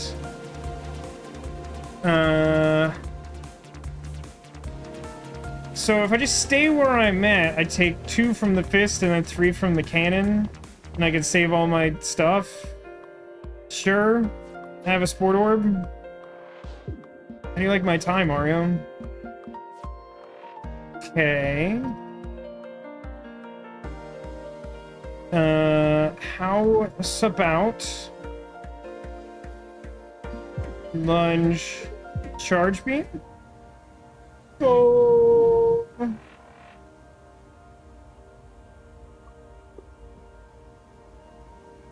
Strafe is the one that you fire after every move. Endless Magazine. Don't think... Well, I mean, Endless Magazine removes itself from your deck and gives you more attacks, which is good with the overpower stuff that we have both from that card and also the Overcharger artifact. So there's like an argument to be made.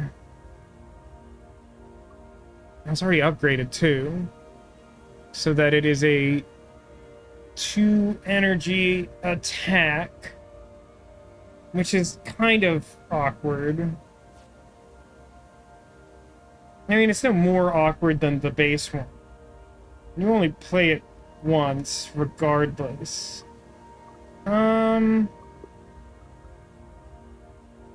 It's very tempting because I very much like Endless Magazine. And again, there's definitely synergy there.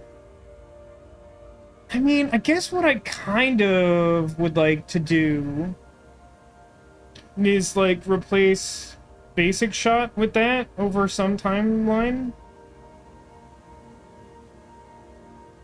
Although it may just be better to use that same effort to just remove Basic Shot and not add a different card. Also, Basic Dodge is, like, probably on the chopping block. Like, most of the rest of what's going on still seems good. Maybe if we hit, like, an infinite number of shops, we get flippable Scoot or something, but, like... I'm just gonna pass. Oh, wait a minute. Simplicity. Remove 3 cards. Gain max shield. Gain 1 shield at the start of every turn if shield is full. Oh, right. If you over-shield, it sucks. I don't think that's good for us. I definitely don't want this. So it really is just... Simplicity is the only one. So let's get rid of Basic Shot and feel kind of silly that we didn't take the cool thing I wanted to do. Let's get rid of Basic Dodge. And then...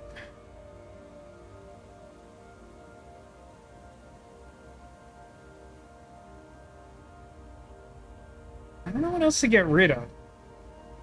I think I'm fine with Lunge, Draw Shot, and Block Shot as attacks that we keep because they do other things that are useful.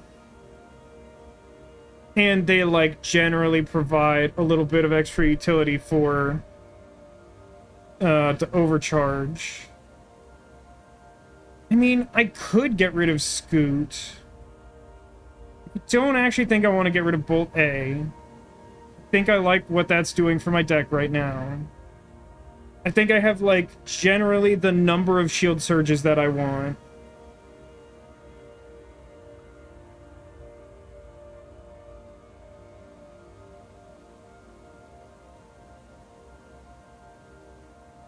At some point, chat turned to just a hard discussion on, basically, like, the legality and quality of being around marijuana. For the record, I don't necessarily care that you do it as long as you don't make it my problem in any way. Which I do count making me smell it because it is horrible. I really do think that it is, like, genuinely among the worst smells that exist. I just really dislike it intensely.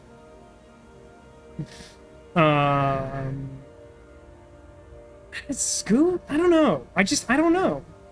I think I have the option to not. Maybe I don't. Maybe I have to delete something. Because there's no, like, skip button here. Interesting.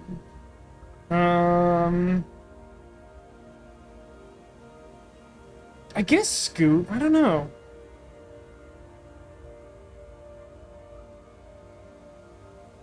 I mean, yeah, I guess it probably should be Scoot just because I, like, start every battle with 5 move now. It has been useful a couple of times, but, like, we'll also just draw into more shield effects if we don't have it.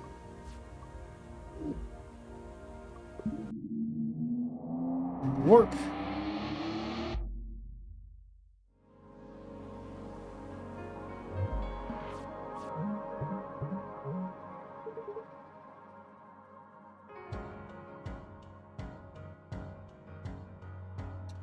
I think this is going to be some combination of, like, sport or move left, overpower, question mark. We're in a position where we could feasibly draw 2 different useful zero-cost cards, so I guess the one attack I would make is Draw Shot. Oh, no, wait, that doesn't work because my cannon is facing opposite their cannon. So...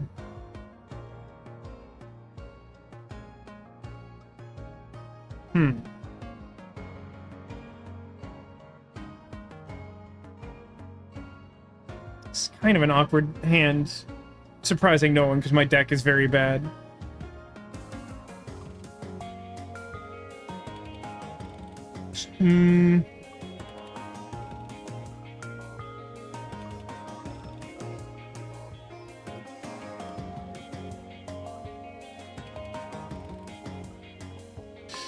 I mean, parry's horrible here. I think technically I shouldn't play Overpower. I think I'm a lot better off if I do, like, some Shield Surge nonsense.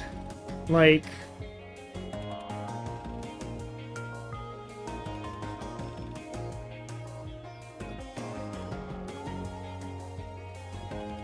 yeah, I think I'm gonna not do Overpowered. Oh, I drew, like, awful cards. It's such a bummer. God, the hand was really bad, and then I drew cards that were bad because I committed to doing something. That feels rough. Shield Surge. Multi-shot, I guess? I'm, like, blocking the incoming damage, and I've increased my shield cap for future. I think I want Sport Orb in the deck for now.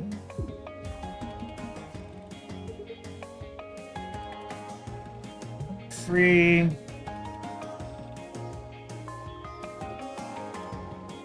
I guess.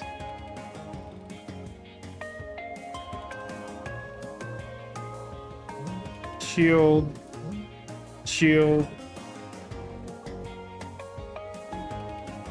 I don't need to take 2 to deal a damage to them. No, specifically because they have Temp Shoot. So my entire turn, useless.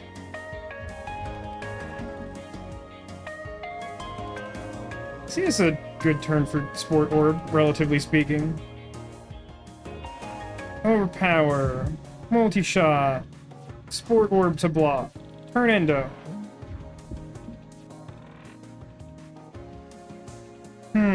8 damage, you said. Alternatively, I could increase my shielding power and overpower for a turn where you don't have Temp Shoot. I will block most of your damage with my Temp Shield, and then attempt to kill you pretty good. It didn't happen to draw a parry immediately, which I think was technically possible? No, maybe it wasn't. Let's, like, Charge Beam. Seems cool. And then draw a shot. And then multi-shot kill? Multi-shot kill. Ooh. Wow. Wow. Wait, that's so weird. Look at this. Look at how weird this is. 2 cards that are, like, not exactly, like, integral, but, like, kind of core to the strategy we're doing, that are specifically upgraded to the 0-cost version that I'm using for the deck. Like, that's super weird. Now, I'm pretty sure the Charge Beams only count themselves being drawn and not, like, any instance of Charge Beam being played, which would be amazing. I still think that easily another Charge Beam is great, especially because it's the one that's, like, doing the thing. Could I cut something else? And if so, what would it be? I mean, there is definitely an argument to removing parry at this point and just cycling through the deck more and, like, playing overpowers as frequently as possible and playing any instances of Charge Beam that we draw on the same turn. Like, the fact that our, like, main damage source would potentially be Charge Beam means that, like, we should pretty frequently just be able to fire off overpower every turn. Now, parry is good for certain things, but I think our deck would be better overall if we did that. If we were going to do an upgrade, what would it be?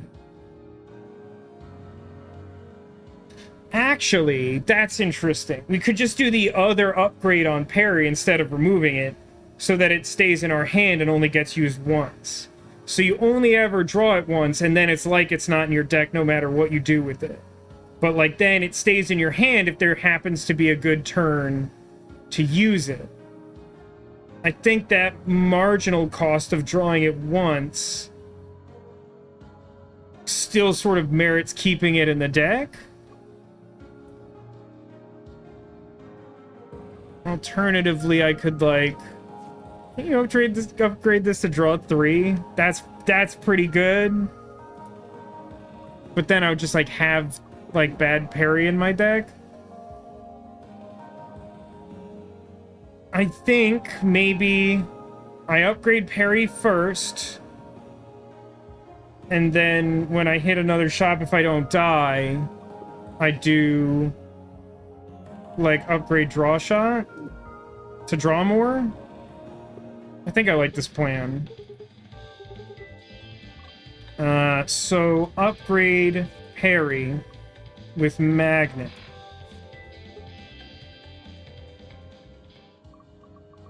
I'm feeling the lower question mark. Getting a hail from a research vessel.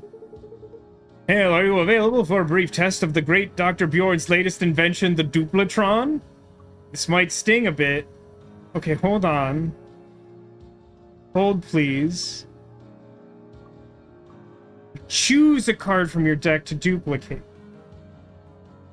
Or you duplicate it 4 times and take damage.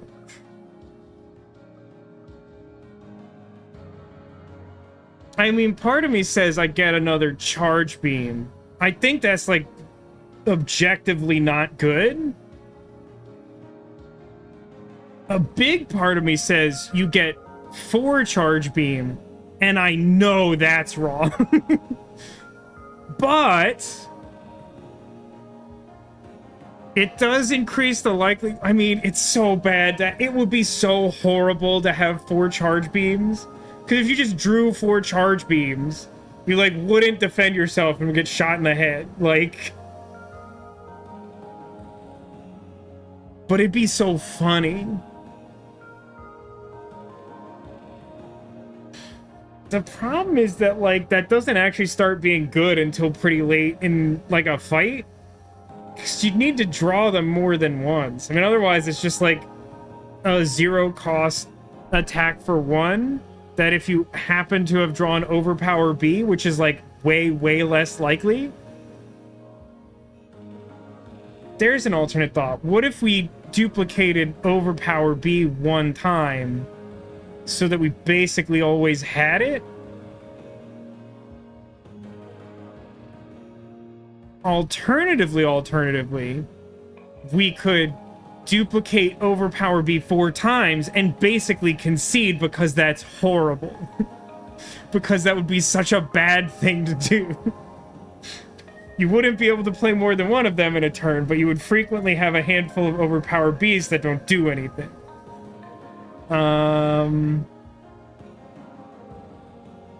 I guess technically there's some consideration for, like, duplicating Draw Shot, but that feels a lot worse without upgrading it first. I think if we had upgraded it just now, that would be a pretty strong contender for duplicate once, probably. Man, there are a lot of times that I really like the Duplatron, and when I saw it, I was really excited, but I actually don't think it's extremely good here. I think what I'm inclined to do is duplicate Charge Beam once, and have 3 copies...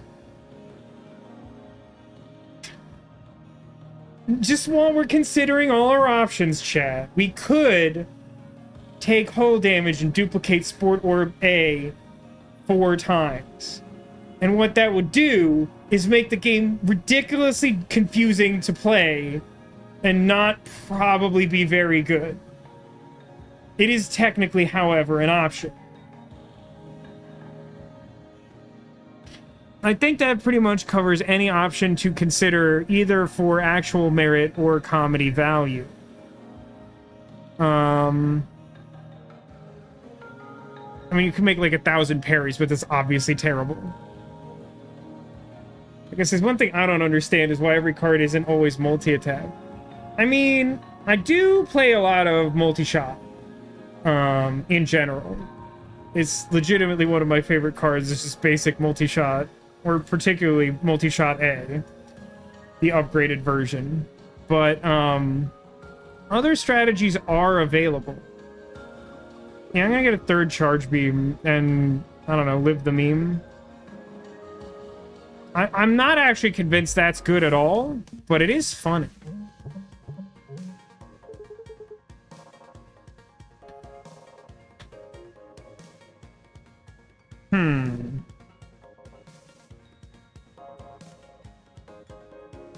Don't like that they position themselves so that the armor is directly across from me this turn.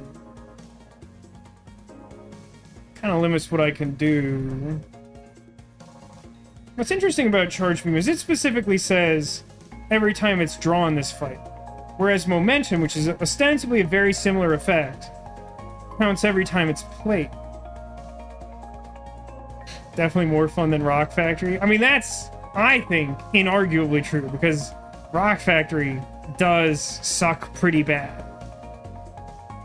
I think I play Charge Beam for the sake of having played Charge Beam. And then Shield Surge to increase my shield cap and prevent incoming damage.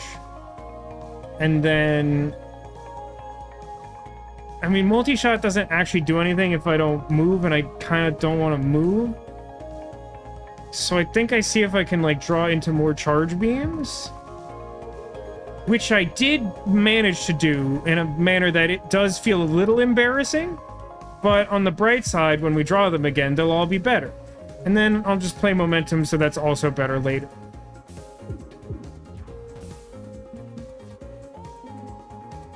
I do prefer for the weak spot to have been opposite me on the previous turn. Let's get a free move. Let's get... So I only do like 8 damage if I just fire off parrying. That doesn't seem great. In this moment, feeling pretty good about the whole retaining my movement decision from last turn. I think I would like to, like, overpower Shield Surge? I could Shield Block and take a little bit of extra damage, which I guess I'm likely to draw into, like, shield stuff next turn, so that's probably a reasonable trade. And then I'm just gonna, like, move until only one cannon is hitting me.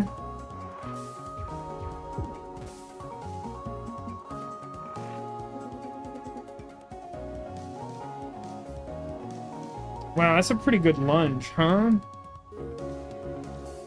Because if I lunge, then I fire into their weak spot, and then I can double charge beam their weak spot, and then I can multi-shoot their weak spot, which was a total of, like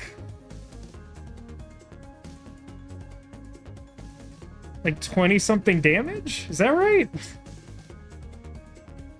And then we're gonna shield surge, and then spend 2 move again. How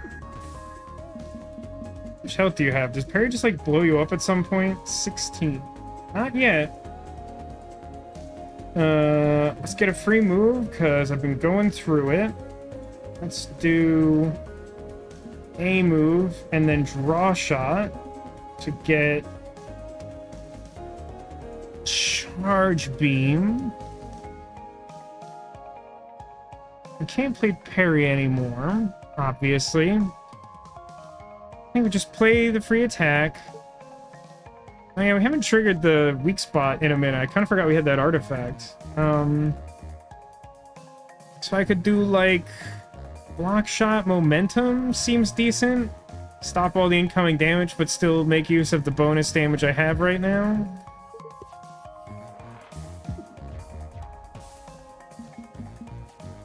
We got a pretty good shot at parrying them to death, seeing as they're at 4. And they showed me their weak spot. One politician in Chicago is looking to ban masks in public spaces, pinned to the North Carolina bill, meant to combat protesters, but could be used to fight N95 usage. So cool. I mean, not to get radical, I feel like if you have like a problem with protesters, maybe you should stop doing like bad political stuff. Because it turns out that if you do stuff that's like good for people, there's like a way lower chance of them, you know, protesting and stuff. Yeah, it sounds like there's a skill issue at play. I agree. So Flux could be good with a bunch of zero-cost attacks, but I don't think it is so good that it offsets the cost of it being a card in my deck. But Flux gives you like a status for the duration of the turn, where every time you attack, you gain a temp shield.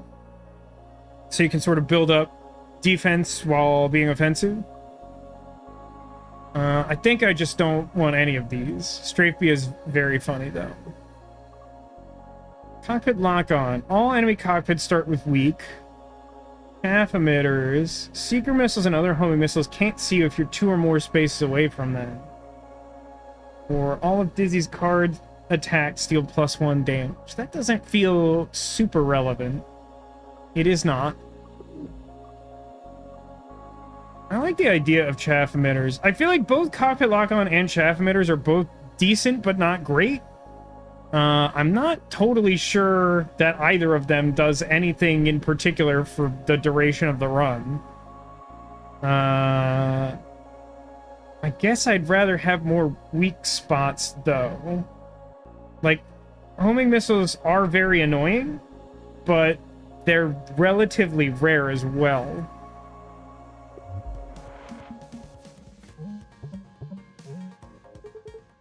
Definitely made the right choice in terms of this battle. Free move.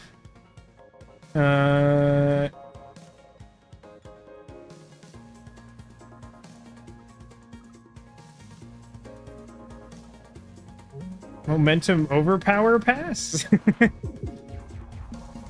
Right, I kind of forgot these were multi-shots. It's probably a smarter way to do that. You know, I don't think I was aware that Perry counted the total damage, including multiplied attacks. Like, that makes sense. I just don't think I knew that.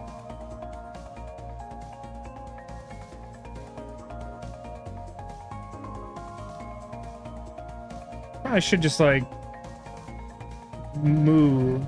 So this thing has functionally 3 weak spots, right? Like cockpit, this, which I presume was always a weak spot, and then, like, the hidden one.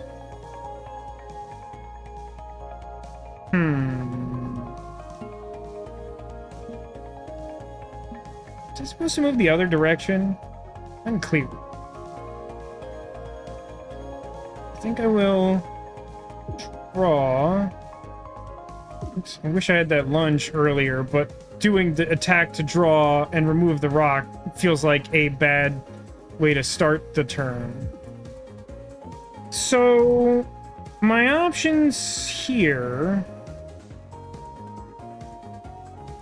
I mean, honestly, I guess I have the energy to do Shield Surge and Lunge. I was thinking, like, I could Shield Surge or Lunge. And if I wanted to, like, save the shield for later, I'd have to, like, spend a move. But, like, I guess that's not true. Sure.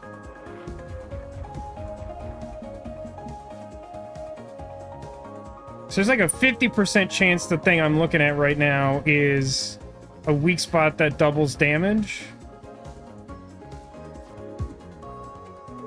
Not it. However, dead anyway? Whiplash we looked at earlier. Stun Shot we looked at earlier. None of these is what I want. Overclock Generator. Gain 1 energy every 3rd turn. That sounds pretty good to me. The first time you lose hull each turn, gain Overdrive. How much do I think I'm going to lose hull during the final boss, where I can armor my missile bay?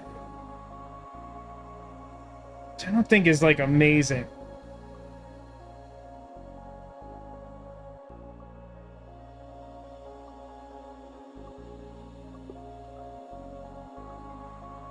I mean, even though like almost half my deck costs 0, the fact that like overpower and parry exist kind of make me just want the extra energy and hope the turns line up. Revenge Drive is decent. I'm not thrilled with hoping I can thread the needle to take a little bit of damage enough times for it to matter. Like, if I'd taken that repair hull card like a while ago, that would have felt better. There's a couple other things along those lines that help, but I think I'm going to take the weird energy thing. Top one. Time you heal 1 more. I don't think that will do anything for us, so I'll take the chaff emitters, which I also don't think will do anything for us, but like are slightly more likely, in my opinion, to do that. It's interesting how many generic artifacts we have this time. Good afternoon. Let us upgrade. So few cards to upgrade now. I would like draw shot to draw more. And another mini boss. It's the walls guy. They're in the walls. Parry B, what a great card to have in my opening hand. Doing quite well this run. Well, so the distinction here is that we're playing on normal, and the only really mean thing we did was take Sport Orb, and I gotta be honest, even though I still think it's pretty bad, it has certainly overperformed. It's done more than nothing. Well, these both count as cockpits. Maybe that's the thing that happened in that last fight. I don't remember that being a thing that could happen. Yeah, so we're just, I mean, I think there's an upper limit on how many cards can be in your hand in this game. I don't know what it is.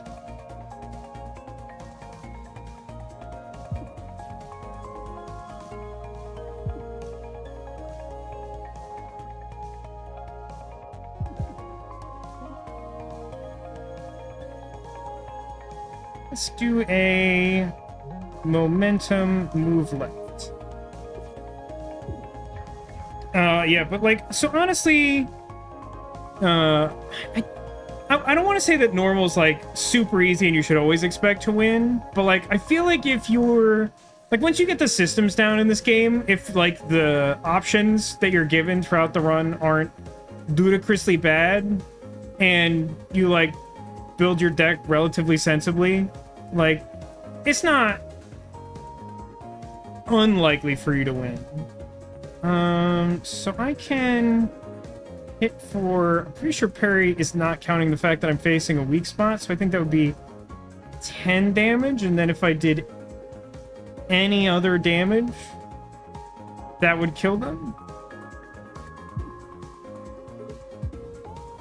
Good thing that Matt's right, otherwise I would have taken mucho damage. It's very funny that they're still trying to sell me on this.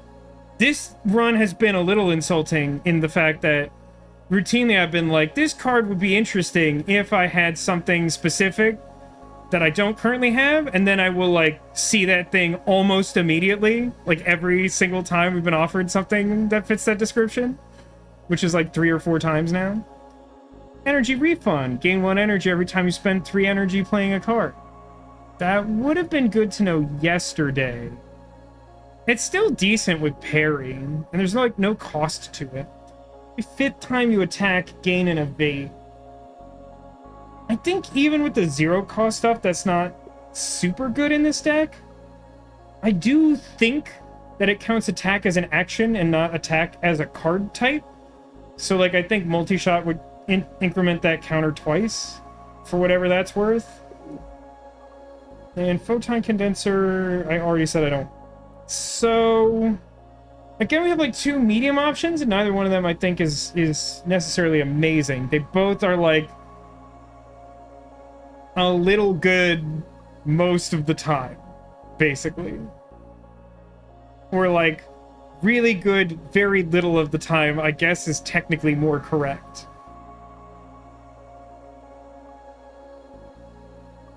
I got like a decent amount of move. Maybe the move is more useful than like the once per battle that I get energy. Yeah, that's probably correct.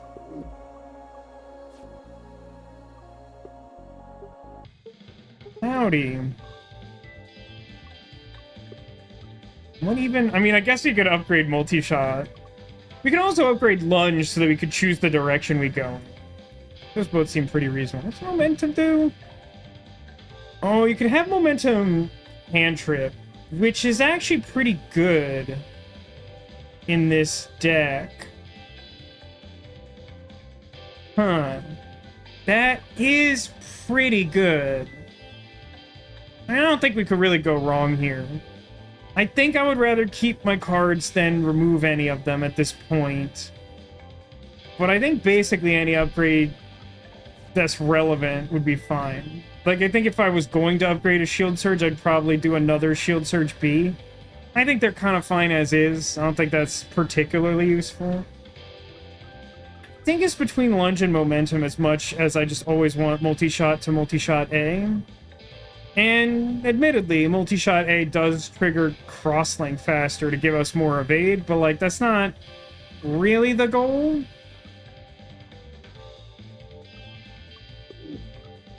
Yeah, we're kind of going thin deck. I think I'm just going to upgrade Momentum to the draw card version.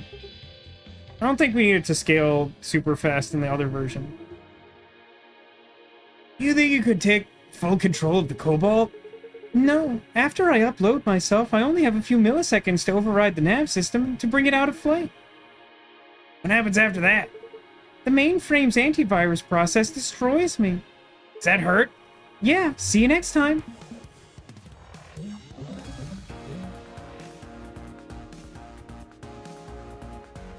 I mean, 14 is like a pretty good amount of damage. Free move. So, I'm guessing just for the purpose of balance, this doesn't count as a cockpit. I guess it is technically firing something. It looks very cockpit-esque.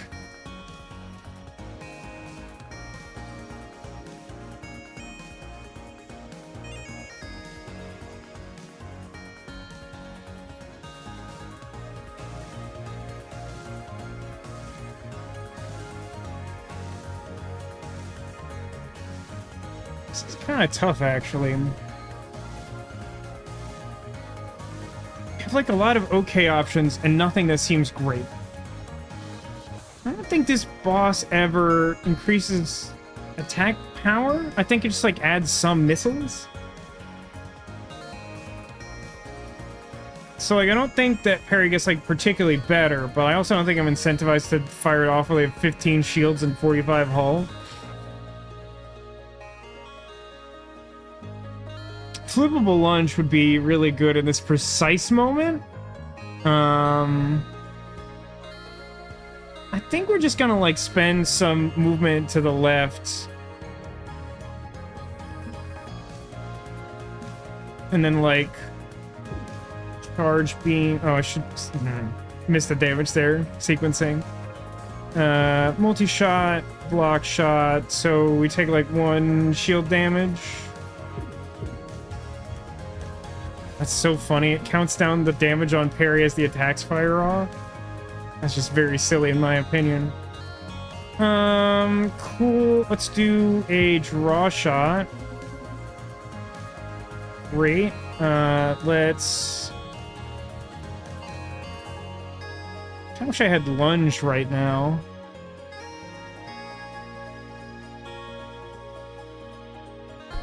Guess it doesn't matter too much.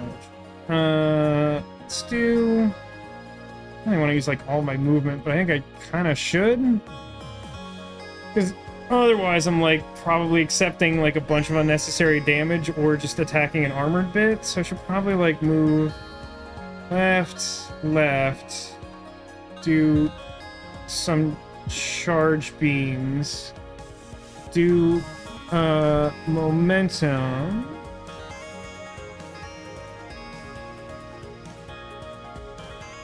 Probably like shield surge?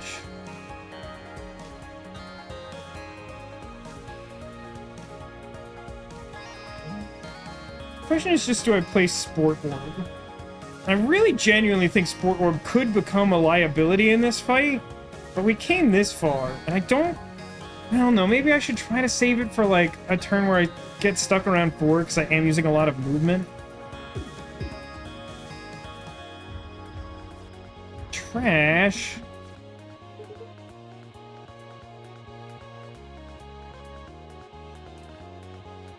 Representing 12 damage, I guess. Do have the lunge this time. So I think I should, like... The trash is a bit of a nuisance. I can move 1.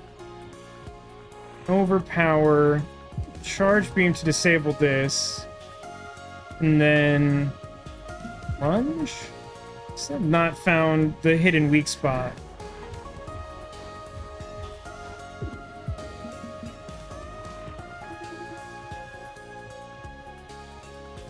Okay. Remove.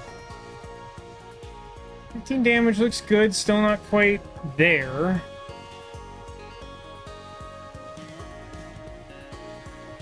This would be a decent turn to have the Sport Orb, which obviously we don't. I would liking to... block shot...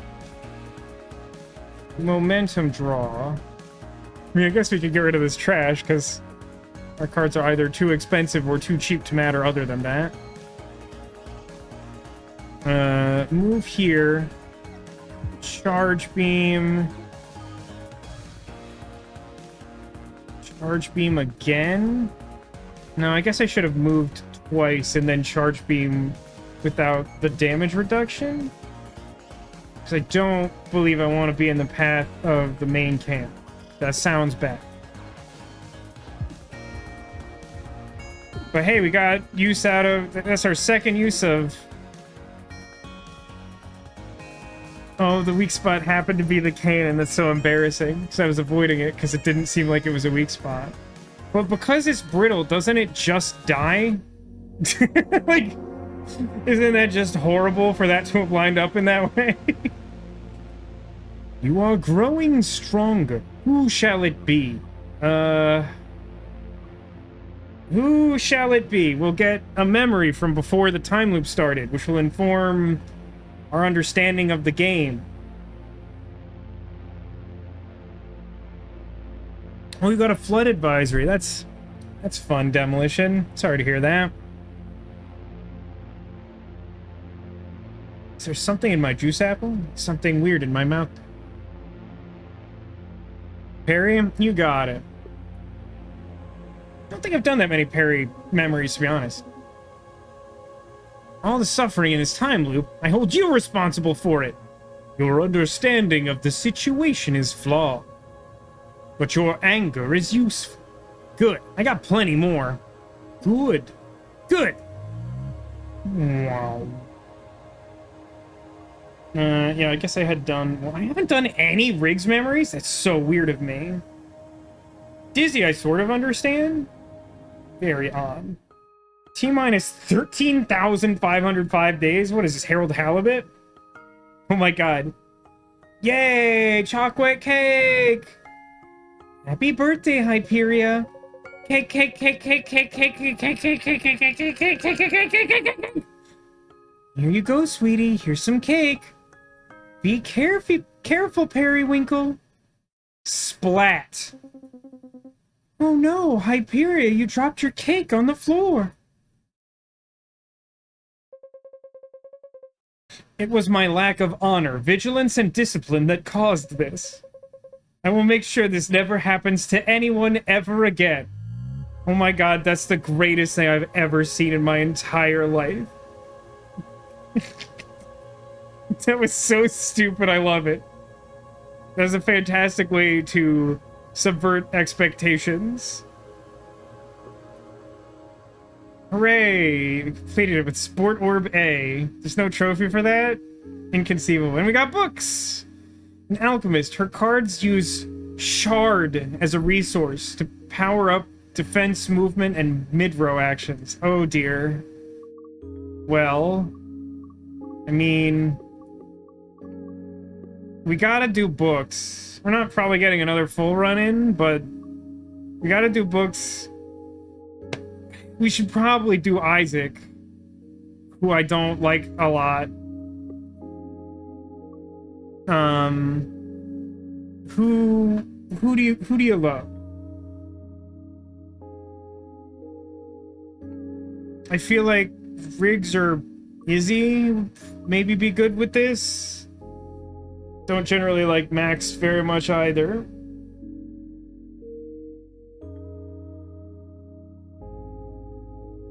A lot of Noida. What is Noida? I know I've heard the name before.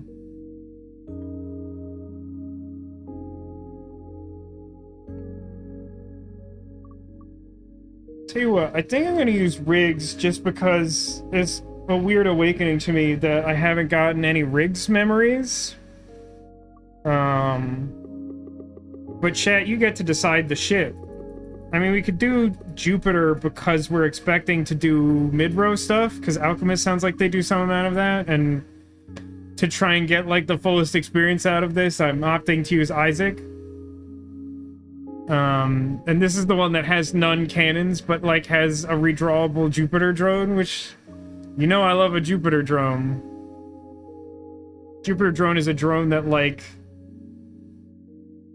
specifically says, like, every time you attack, this drone copies the attack.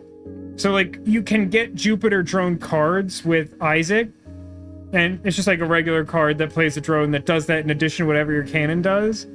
But, like, this ship has none cannon, so what ends up happening is you play Jupiter drones out there, and then instead of your own ship cannon, the drones fire. Well, no one's expressed a particular interest, and I like Jupiter drones. I think I'll stay on normal because we're doing a new character and we still haven't unlocked that ship. Noida is a game where every individual pixel has its own physics and reactions.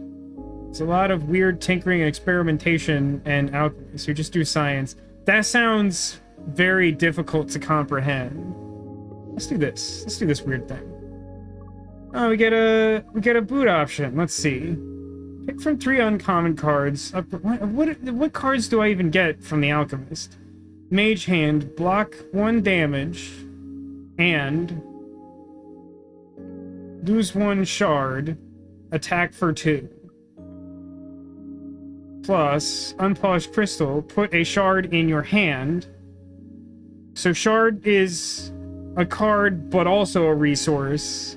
The card gives you the resource and draws a card. It's weird.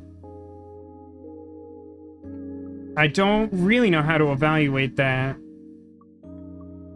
Is this thing? Buoyant. At the start of combat, this is always drawn first. I remember encountering that type of effect in this game. What does Mage Hand do? Just... So, it's odd that the difference between these involves the shard cost being placed differently. I'm taking that to mean that if I didn't have a shard, I could play Mage Hand A to block 1, and it wouldn't have an additional effect. But if I played Mage Hand B, I would do 2 damage, but I would not gain 2 block. That may not be correct, but that's my... God, I hate Scramble. It's so bad.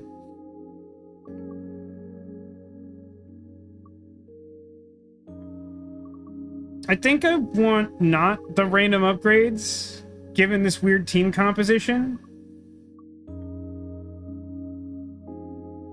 Let's pick uncommon cards. Maybe we'll get to learn more about the Alchemist books. Nope, we didn't do that. Got a boulder. Oh, these are so bad. Oh, and I can't skip these either, huh? Maybe I would have been better off with the rare. I mean, I guess Charge Beam is still pretty good by nature of it potentially costing 0 if we upgrade it, and then being a way to fire all Jupiter drone cannons. The others are horrendous.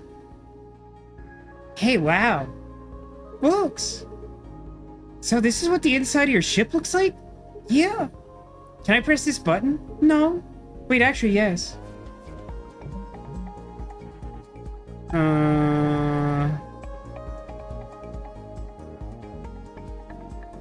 I mean, I don't like the way we're positioned to start with, if I can be honest with you.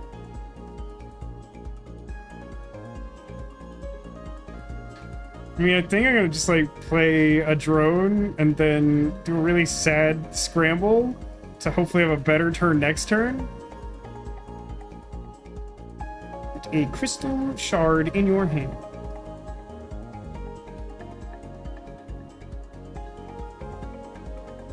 Just gonna play Jupiter drone. Guess I'll put a crystal shard in my hand.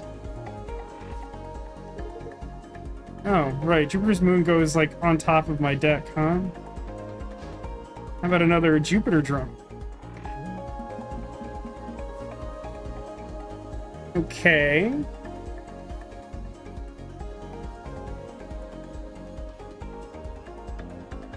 I guess I can crystal shard again. Why do I have another crystal shard in my deck? Shouldn't it have gone away forever when I played the first one?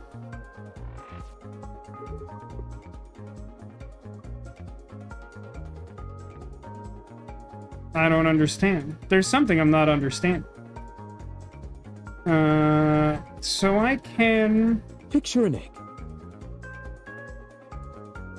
Parallel shift and then, like, charge beam a bunch and mage hand a bunch. It's actually a little unclear to me when the cost happens. If I have... Did somebody say birthday? Somebody say birthday?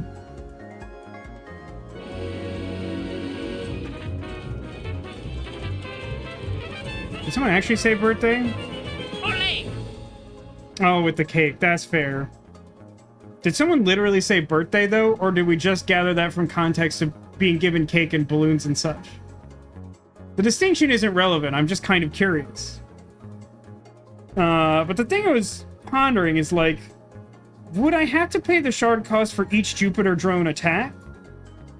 Or would I just pay it once when I play the card and then the attack gets duplicated by the drone? I mean, we'll find out. I'm just kind of curious. So everyone moves into position where they shoot, and then we mage hand? Cost paid one time. Exactly one time. And then charge beam? I mean, it was a slow start, but we definitely got there. Missile shot, eh? Oh, evasive shot's pretty fun too. And well, these are all good. I like all of these. Well, in fairness, missile shot is actually not good, but I do like it. I think it is genuinely worse with the Jupiter drone ship. We are a little light on actual attacks. It's probably a good idea to take the evasive shot. Because, like, both of these give us evasion. So I think the deciding factor is, like, it would probably just be good to have this.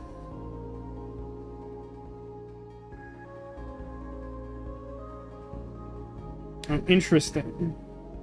When you upgrade evasive shot, it always does 2 damage, and it can give you 2 movement in one shot, but then it goes away forever.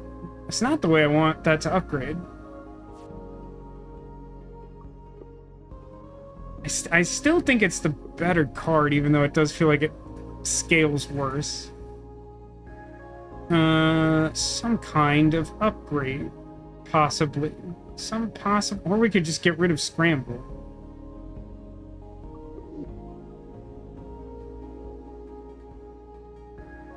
So we probably want to go... God, there's so many mini-bosses on the southern track.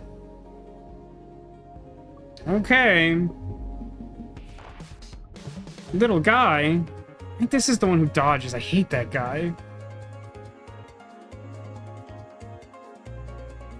Not start with like enough block or anything. I also don't have shard. It does look like my interpretation is correct because the attack is grayed out. And that's the part next to the shard cost. But the shield looks like it would still apply.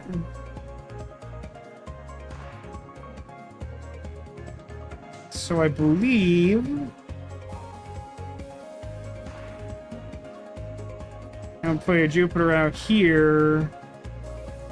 I don't think I want to draw, necessarily.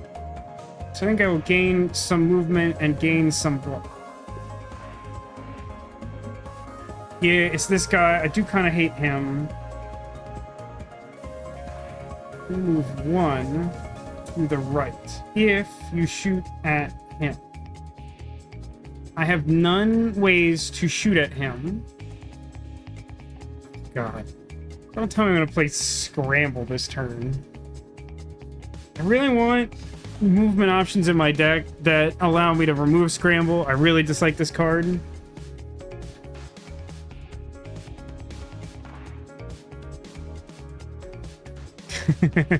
Delusion previously said he'd be AFK 2 minutes. When he came back, Richard said, just barely made it back in time. Oh. I was expecting more alchemy from the alchemist. I mean, in fairness, we've seen literally 2 cards. They're the most basic cards possible. It just keeps offering us not alchemist cards. I'm sure there are more things the alchemist does. Instead, we have drone stuff. Let's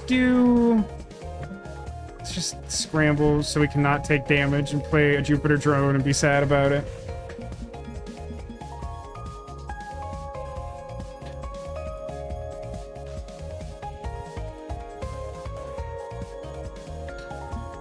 We have kind of an interesting build.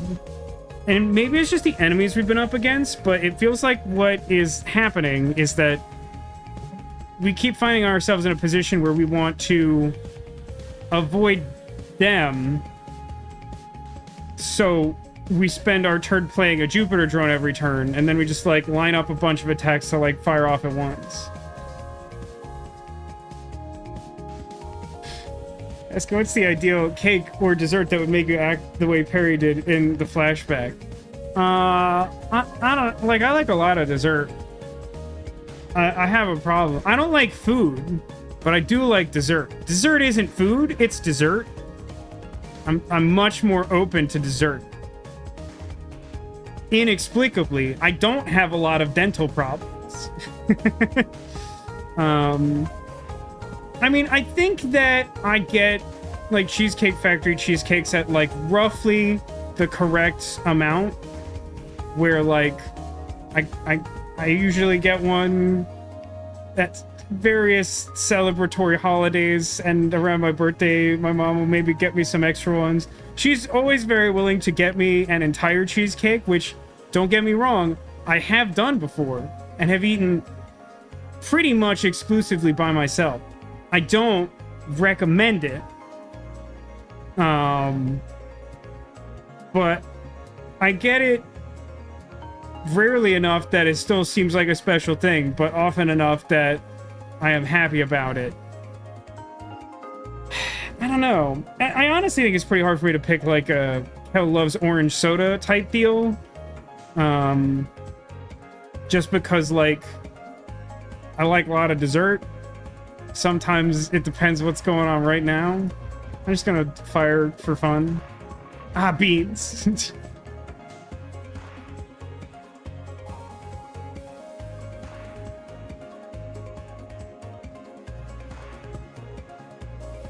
I mean, does this draw like 1,000 cards? How does this work?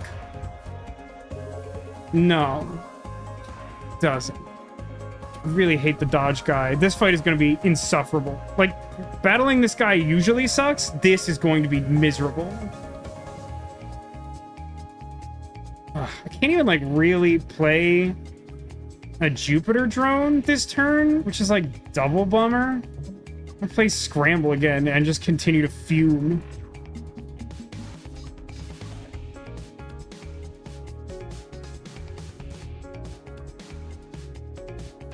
think if I...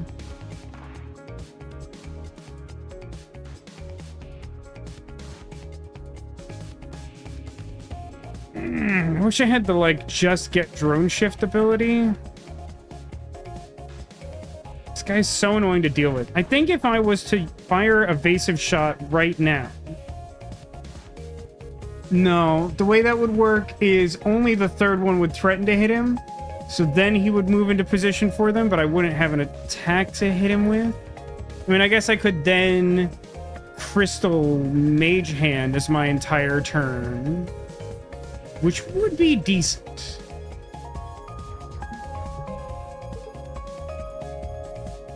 Isn't he supposed to move one? Oh, he's supposed to move like one to the left of where the attack would... I hate figuring out the math on this ability. It's so annoying.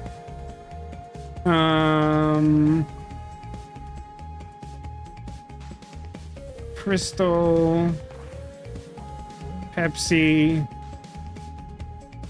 Oh, I didn't actually play the shard first. I keep thinking that it's just gonna like do it all in one action, but it doesn't, so it's embarrassing for me now.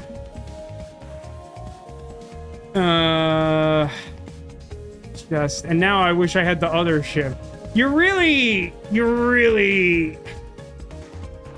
pissing me off here. These draws are just god-awful. Like, every time I want a card, it's not in my hand. And every time I don't want a card, it's all of my hand. In fairness, this might be, like, the single most annoying, like, encounter in this game for this ship to battle. Like, the weird nature of this ship does interact poorly with various things in the game, but, like, this is the worst. This is so bad.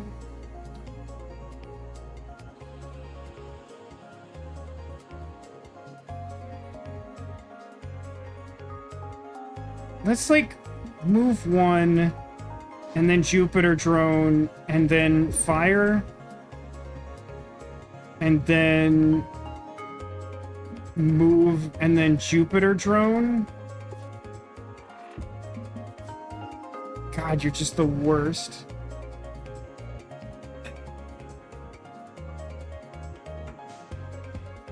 So if I move left one, and then Jupiter drone, and then like evasive shot, then I think it will position itself such that Mage Hand will destroy the crap out of it. Yes, that will work, because I actually have the shard this time.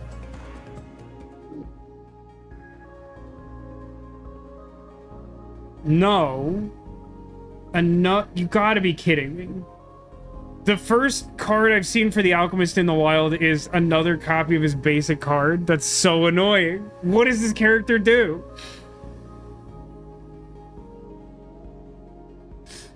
Oh, my mom is so funny. She says, Vasco's welcome to have all the birthday cheesecake he would like. In recent years, he's been very minimalist on his choice of extra pieces of cake. I think that's not true. Instead of getting an entire cheesecake for myself, which I can't stress enough is not good for you, at least one of the years she's referring to, I had 4 pieces, 1 on my birthday and 3 for later, and I think I did 3 total, like 1 less for later the following year. I don't think I use enough crystal. I don't like have enough crystal abilities to care about making more crystal shards.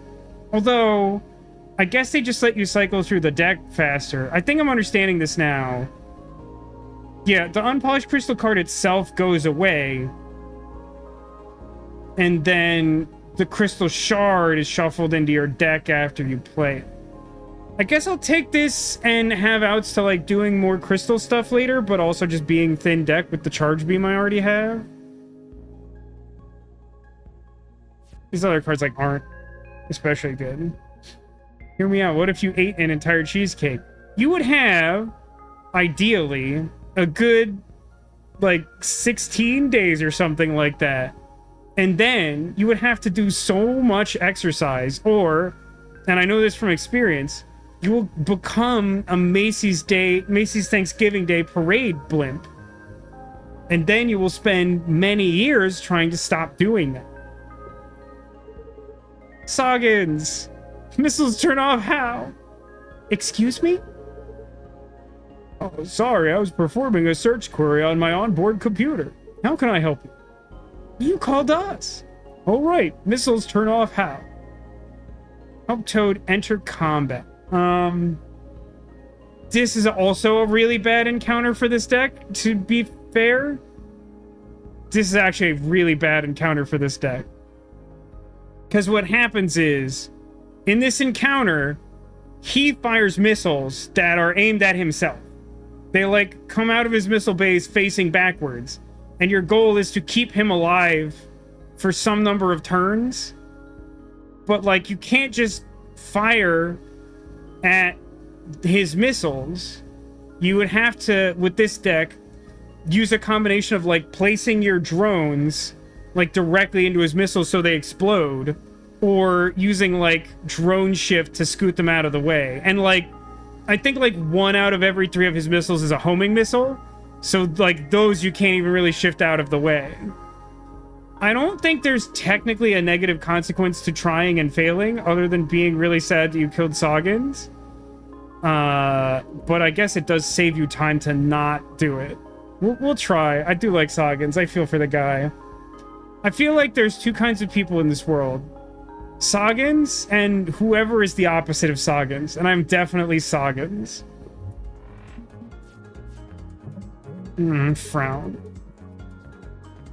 I wish I could remember which one of his missile base fired the homing missile. I think it might be consistent, but I'm not actually sure about that. On this first turn, I guess I would like to play a drone. And then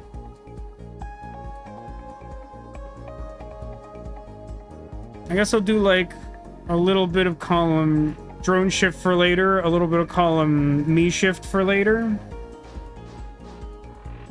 Well, the homing missile was on the right that time.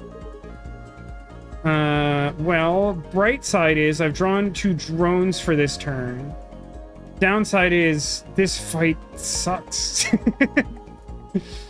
And my attack cards, they do nothing. This whole encounter, they just, like, essentially can't do anything. So let's, like... Well, no. We shouldn't spend a card on that. We should, like, do an unpolished crystal.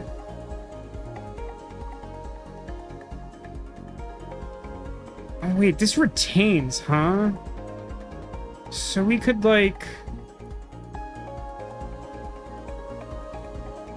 Jupiter, and then it goes, like, on top of my deck. And then I crystal shard to draw it, and then I'll have it for next turn. And then because this isn't a homing missile, it's about to miss. I can't really do anything with the last energy because this fight is bad for me.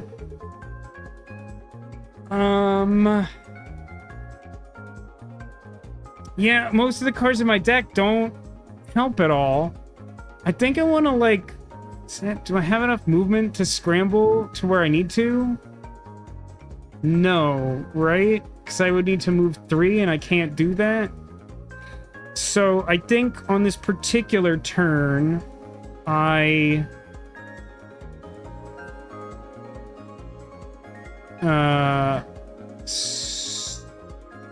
Scramble...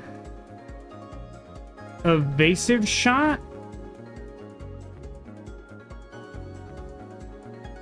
I could unpolished crystal to get shard into my deck and randomly draw. None of these are very good.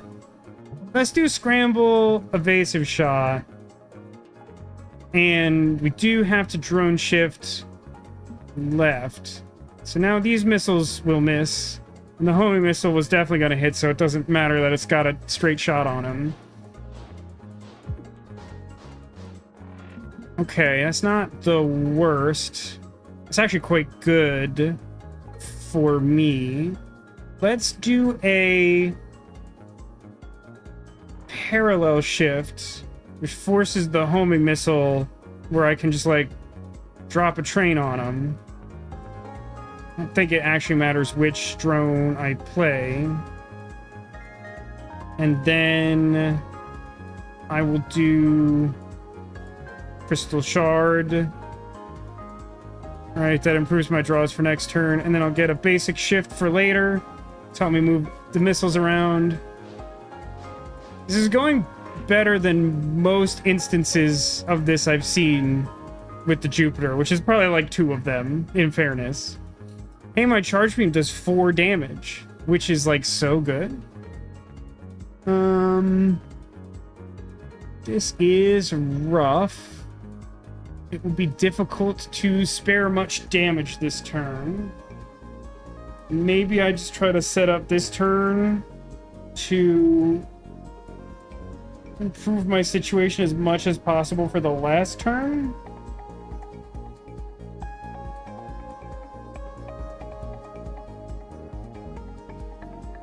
In which case, we use both of our drone shift. 1, 2. So the homing missile will again hit. I just don't think I have any reasonable way of dealing with that. And then I'm going to try something here, which is I'm going to scramble, move to here. I think this consistently has been doing the homing missile, so let's try preemptively putting a drone there and see if that spares me the trouble of dealing with that. Yeah, it does look like that worked out. So I can move, drone, draw the drone again, move, drone. Turn it. We saved the frogs somehow. I'm alive. I can't thank you enough, so I won't. Really? Okay, you can have a treat. This hard drive does a piercing damage and makes your drones launch backwards. But I think that hits them? Seeker. Seeker is fun. I don't know that it's good.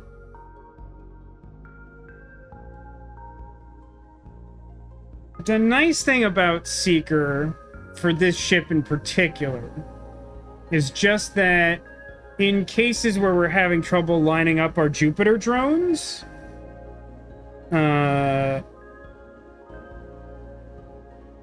like this definitely hits for one, which is like a thing this ship doesn't do very easily. Evolution suggests the hard drive could be a shopkeep killer. I mean, in order for that to be true, assuming that is a deterministic fight, which it feels like it is, you would still need to survive 2 rounds of cannons. But if you did that, and drew this at the correct time, and played it at the correct time, then they would hit themselves with, like, honestly, maybe not even a lethal amount of damage. I think that thing has, like, 50 health. I think it fires, like, 10... maybe 3 damage missiles. I don't think there are missiles that do more damage than that in a single shot. So, like, I think it would, like, take it to, like, less than half health or something. Who are your favorite and least favorite characters in this? I mean, in terms of, like, actual character, Riggs is obviously quite good.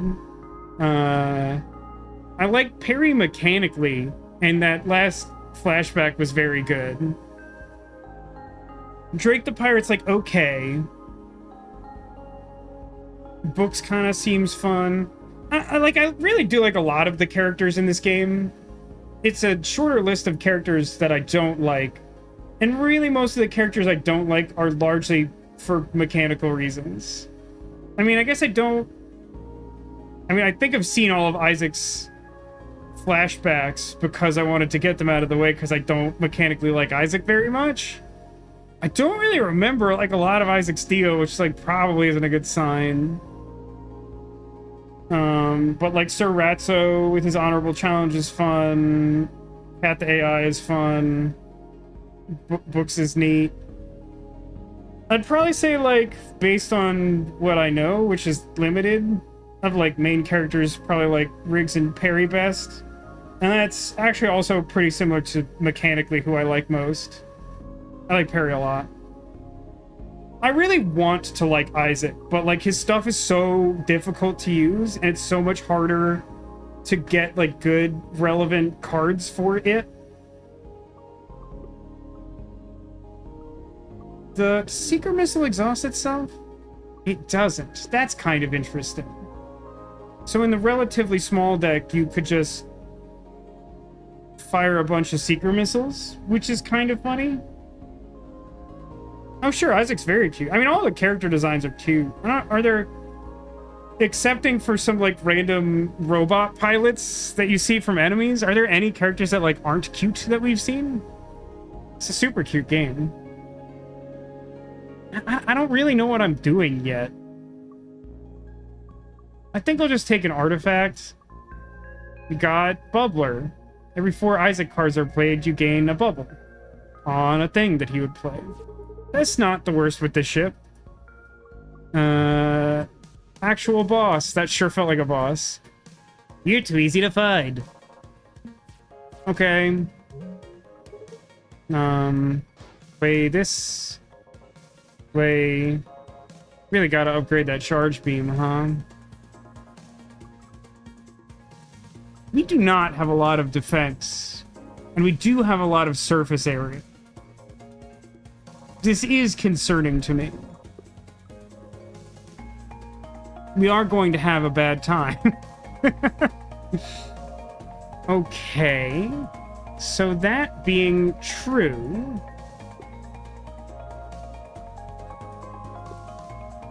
I probably shouldn't play this charge beam that exhausts itself.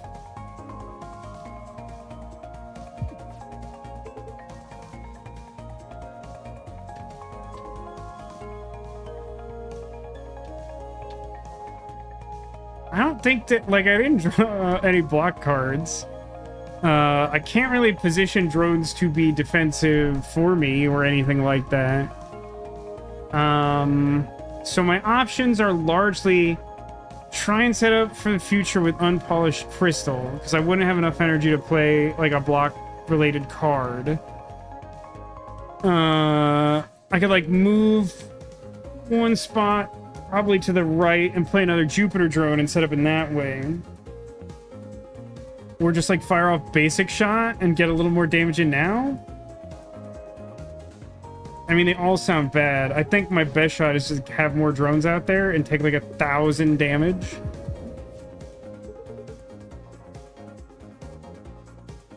This is a less threatening turn. Fact. If we do... No, that doesn't work, huh? Okay. I guess I could, like, evasive shot for, like, 3 total damage. Then basic dodge and move left twice to drop another Jupiter drone, but all that's really gonna do is block. I can't really play a Jupiter drone, huh? I think we're just gonna play evasive shot, dodge, block, and have another bad turn. We take 1 hull damage. I really wish I could have set up another drone. Awkward. I guess, well, parallel shift doesn't help that much because this is a multi-attack. God, this is really bad. This is a really bad matchup for me.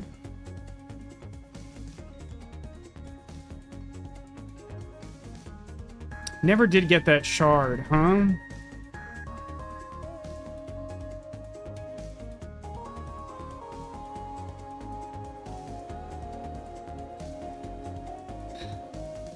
So what if I...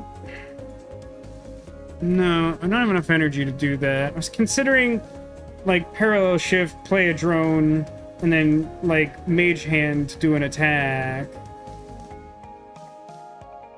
And it'd still take, like, a bunch of damage doing that. This really is bad. I think I'm supposed to, like, crystal and, like, try to draw into block?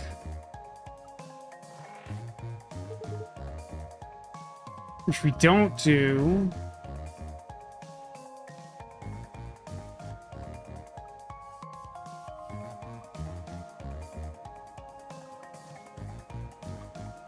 I just can't, like, nothing I can do is good. I can, like, minimize damage I take to 1. I think I could put myself in lethal range by moving left exactly 1 space. I'd have to move right twice, I guess, to do something relevant. I guess that's my best move. No, I guess that stops damage this turn.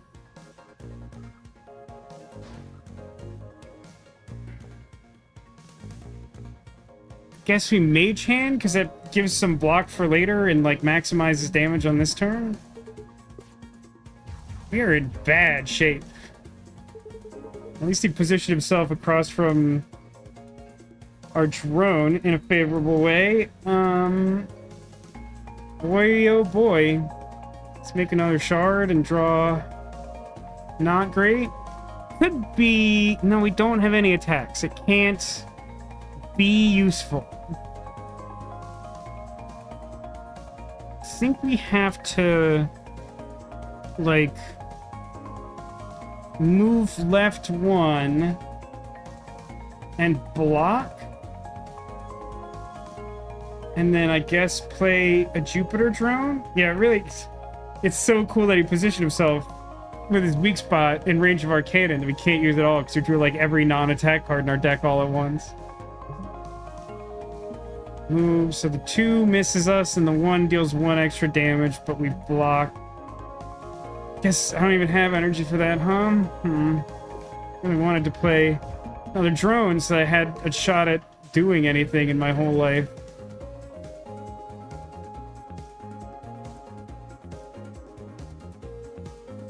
Do have a shard now.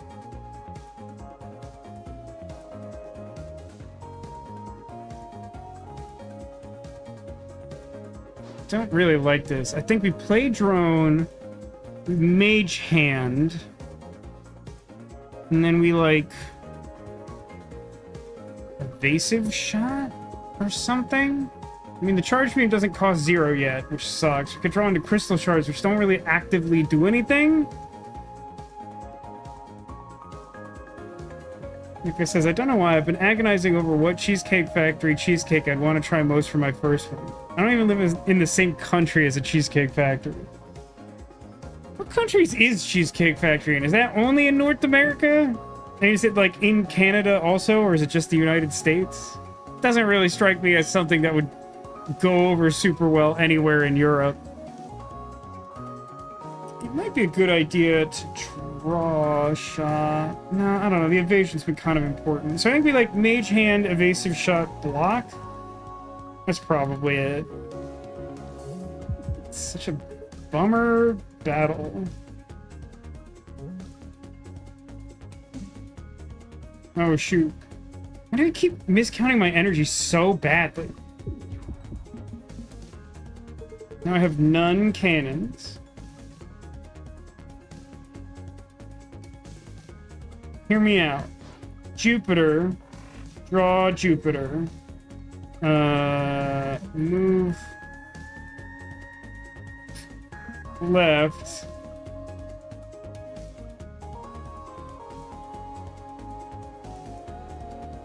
Jupiter, take 3? Like, this sucks so bad. But it's going so horrifically badly. Maybe the Cheesecake Factory has locations in Saudi Arabia? That's weird. The list is United Arab Emirates, Kuwait, Saudi Arabia, Qatar, Bahrain, Mexico, Chinese mainland, and special administrative regions of Hong Kong and Macau. That is such a weird list.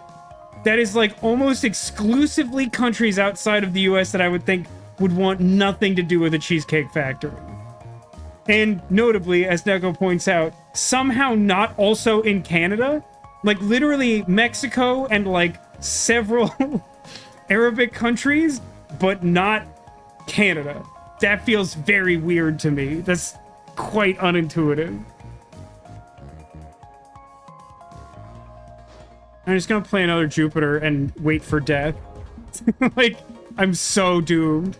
He keeps moving in such horrible patterns for me. Okay. Charge beam. Charge beam will do it, right? Charge beam will get us there. Let me just draw a card real quick. God, that was harrowing. That's like one of the hardest boss battles I've had that wasn't just an obvious loss. All drones and missiles instantly take a turn. I always get offered this card when I'm playing the Jupiter ship and never any other build. And I point this out because what it means for a drone to take a turn is for it to do whatever it does automatically, like between turns, which is what like attack drone and certain other things do. The Jupiter drone only acts when you would take an attack action, so it doesn't do anything between turns. I could play Prepare to draw cards and have more energy, but most of the time, I don't think I need that, and it's an expensive card.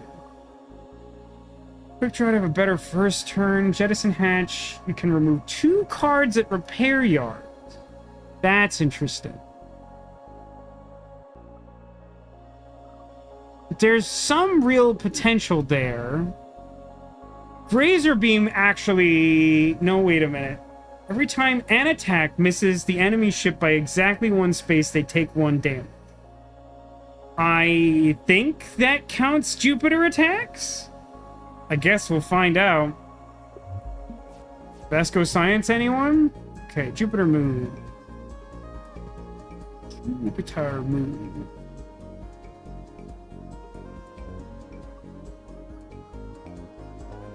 Play an attack drone. Move Jupiter. Draw shot. That was not very good. Okay, not attacking this turn, doing other bad stuff I don't want. Okay, basic dodge, move, Jupiter drone, evasive shot. They got a shield, I got 3 trash. Don't really, this is horrible. This has to be the worst draw my deck is currently capable. I refuse to believe otherwise.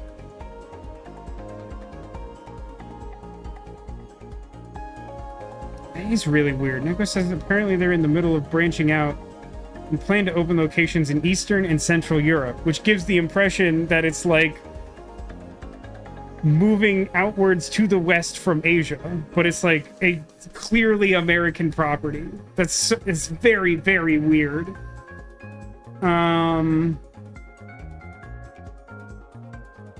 don't have a shard, so I can't attack with Mage Hand, which I desperately need to do.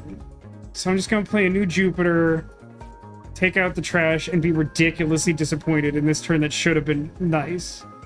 I drew all the trash, like, right away. That really sucks. Okay, and now I'm drawing all the cards I drew before they played the trash, so I'm having, like, awkward deja vu.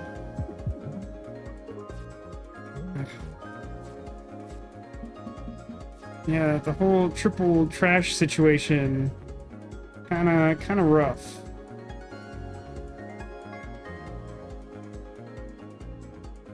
So I would like to do... like basic shift Jupiter draw shot, I guess. These unpolished crystals are not working out the way I'd hoped for. Definitely not good. So you block because I'm in constant mortal peril, and then we'll draw Jupiter drone for next turn. And then, what are we at? 8? That's fine. Charge Beam. Charge Beam definitely paying dividends. Unpolished Crystal definitely sucking. Quite bad. What is What's happening here? What is mining drill?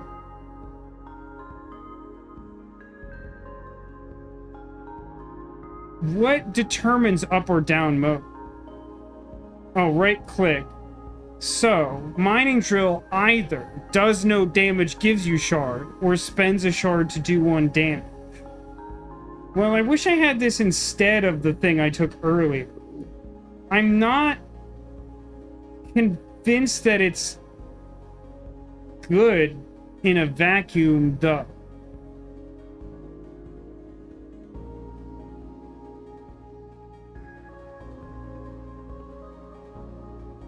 It says, speaking of, you can get a pirate certificate from MIT if you complete their archery, sailing, fencing, and pistol or rifle courses. That does sound pretty interesting. Also, probably expensive. Nico says that she's tried archery, but her noodle arms are too weak for it. I mean, I really don't like the sensation of shooting a bow. It just feels like I'm definitely gonna hurt myself every time. Because we had like an optional archery course in my high school, which I was really interested in trying, and I found that I really hated it. Like, I just really did not enjoy it nearly as much as I thought. I'm skipping all this garbage. This all sucks. Actually, wait a minute. Can repair kit upgrade to cost? No, this sucks. I'm not taking any of these. They're all bad. Oh my god, I have 2 bosses coming up. So, heal booster is not optional. I mean, technically I could skip it, but there's no downside. So if I heal, I can heal more. Question is, can the other bosses be bad enough that they're on par with the last one? Because if they're not, we're probably fine. What would I want to upgrade if I went the upgrade path? Most likely charge beam to start with. Basic shift is probably useful too. Oh, whatever, I don't want to stream forever. The Needler. Okay. Let's do Jupiter Unpolished Crystal. And then we'll fire. Well, I don't love that you've selected this option. Violence. Let's play a Jupiter.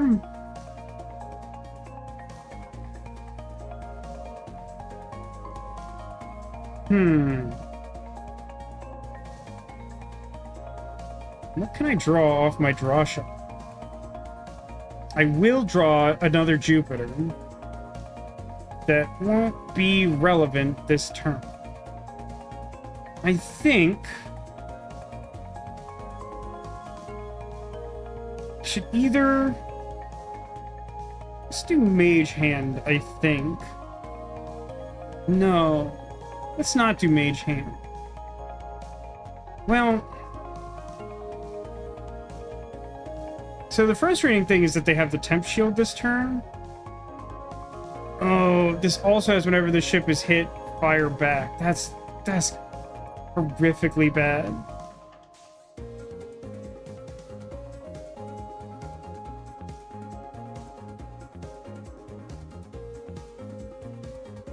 Really suggests that... God, I wish I had like any degree of movement right now.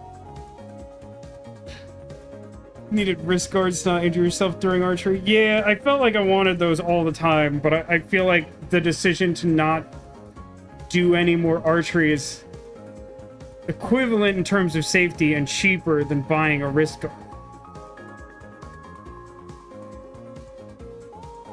This is bad.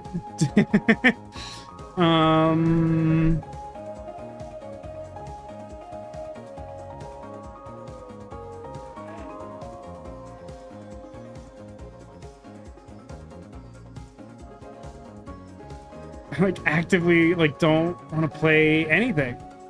I like actually want to skip. I will like take unnecessary damage if I fire. This sucks.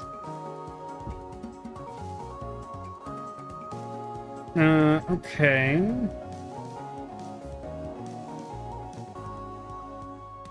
Let's put an unpolished crystal in my hand, I guess. And then draw a new thing. And then make a Jupiter drone and gain some movement.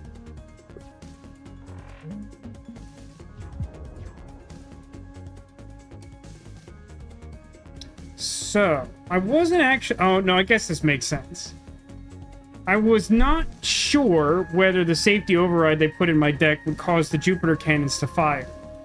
But, because of the way they work, if my ship would fire, instead they fire.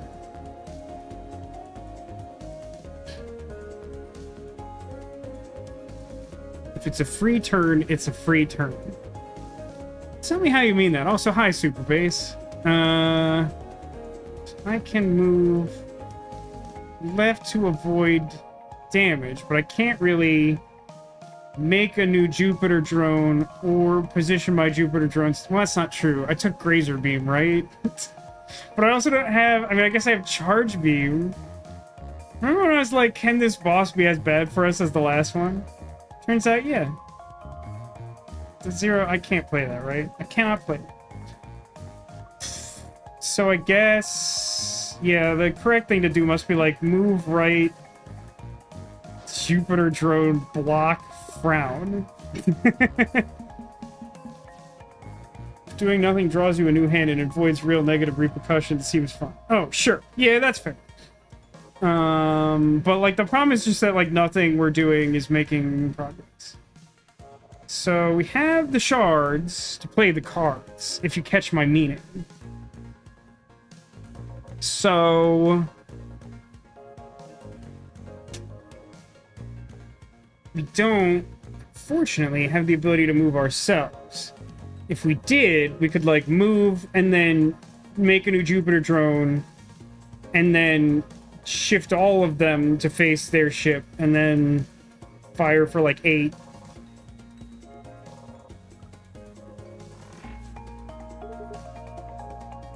As it stands, I think we like shift them. Actually, is this lethal? This might be lethal because of the weak spots. No, it's close. And they're not attacking us this turn. This is a very slow build. Oh, that's so funny that I drew the safety override and they like. Okay. Incidentally, this is my first time playing with books, and we've seen very few books cards, so they're all surprising to me. For 1 energy, attack for 3 damage, must have played 4 cards this turn. So, are there like 6 books cards, or do they just really badly want me to play Unpolished Crystal?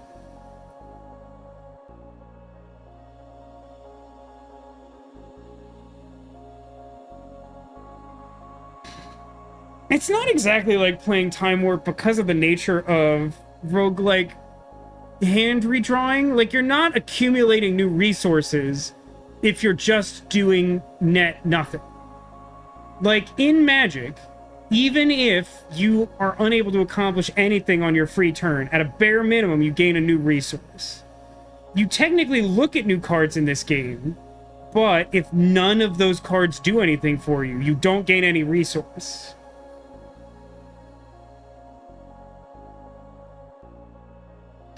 What were the cards you discussed worth? I don't remember what turn you were referring to be honest.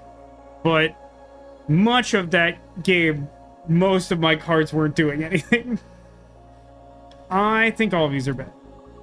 Jumper cables would be really good in the short term. Gain 1 max hull and heal. Yes, let's take this one. Let's take adaptive plating.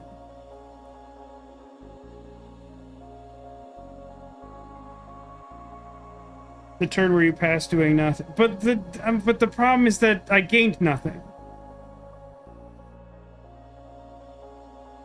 Like, I understand the argument you're trying to make, Super Base.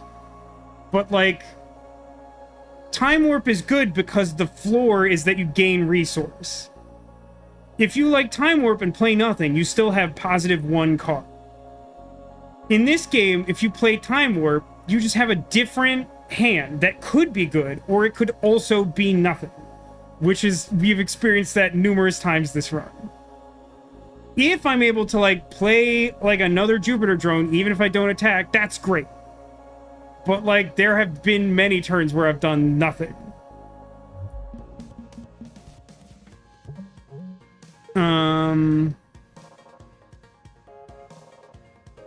Guess basic shift is good here.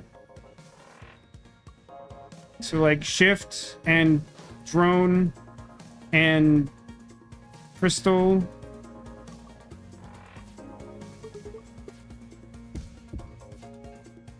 There was a period of time where I would be embarrassed that I would constantly forget I'm going to draw Jupiter's moons, but then I just don't draw it next turn, and it stays in my hand, so it's fine.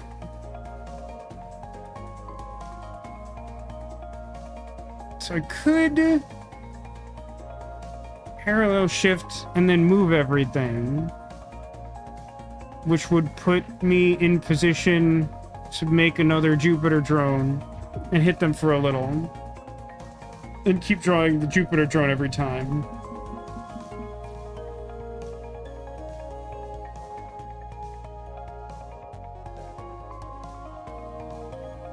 Kind of gonna need you to shoot some rocks, I guess.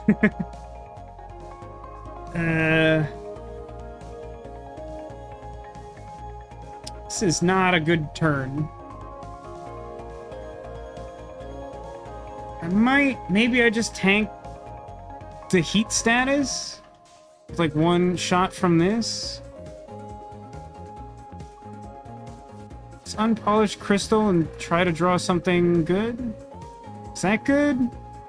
It's not particularly good, because it'll move the drones further away from where they're likely to position.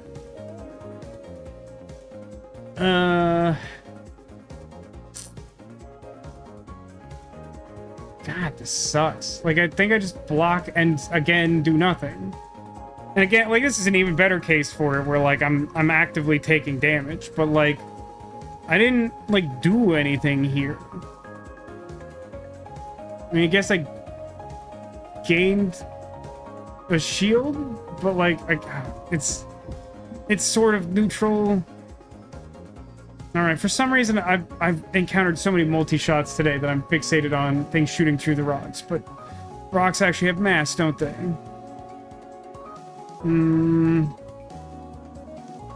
Should probably move. No, we don't need to move. Let's do evasive shot, shift, I guess?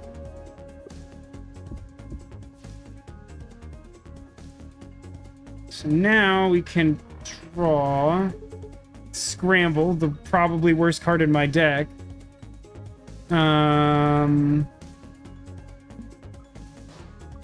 Jupiter. What are you at? 10, huh? I can almost kill you, right? No, wait, I can kill you. Because this is 4 twice and this is 1 twice.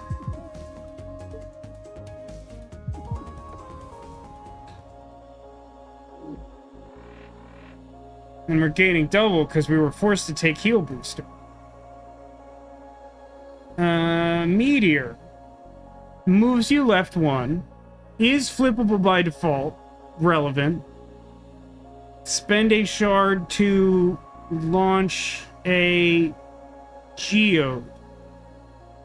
It gives you a shard when destroyed. Oh my god, it's a more complicated rock. It's just a more complicated rock. I mean, granted, you move when you play it. Fine, we'll take the rock. This deck is bad. Jupiter exclusive artifact. Jupiter drones do 1 more damage when directly in front of your comms. Is my comms my cockpit?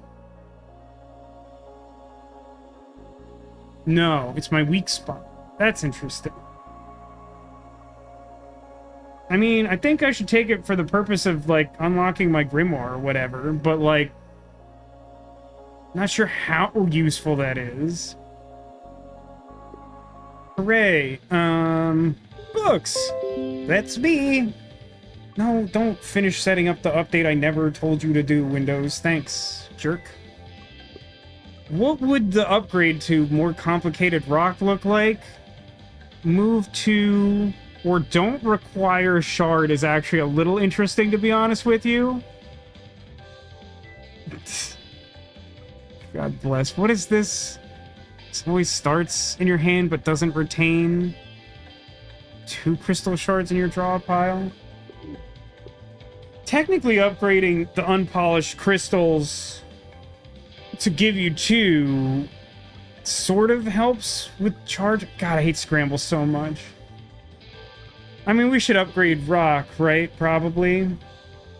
Not requiring shard means you could gain shards. I know! If only I had something useful to do with them. Which I don't think playing a shard-making rock is. Let's just upgrade the rock and continue to be sad about most of our life choices. So I don't move to? No, I don't want to move to. I want not shard cost. So now do we just have this version of this forever, maybe? Unclear.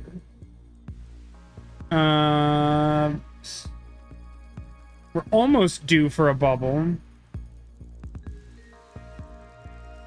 Got a lot of crystal shards right now. Interestingly, if the drone is in front of your comms is protected. Oh, that is true, I suppose. It is only the Jupiter drones that get the damage bonus. Otherwise, I could attack drone, move right, and then, like, have the attack drone do more damage. I don't have any attacks in hand, so I can't currently do that with the Jupiter.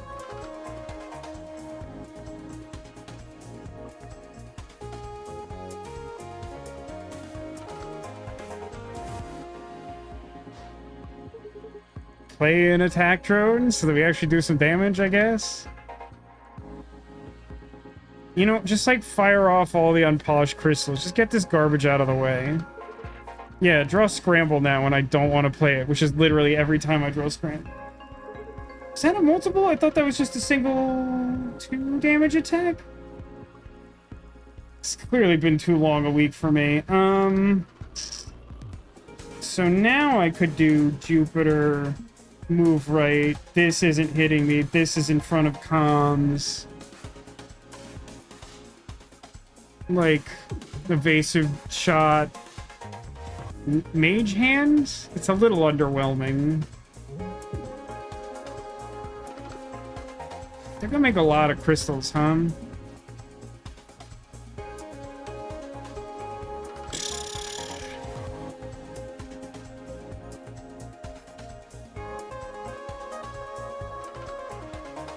So I could flip Meteor Ray to the right. Then I would move... No, wait. I would do... Yeah, let's do a... Jupiter drone. It definitely was a multiplier. Scoot, play that. Basic shot? For like 3, I guess? And then... You fool, you activated my trap card and gave me a shard. You activated my trap shard! Cool. I guess we will... I don't know, man, draw a card? That's not a bad one, to be fair.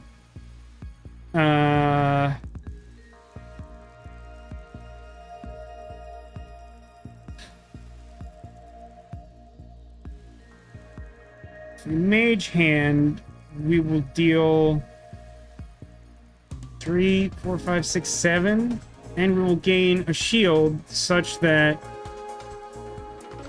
we offset, I guess, all of the damage coming through to comms. So we take 1 hull damage. but I guess we can draw first, but it's unlikely, in my opinion, that we'll have a better follow-up option. Shouldn't be lethal. Oh, right, yeah, that one was a breakable crystal. Still not used to this ship yet. That was an okay turn.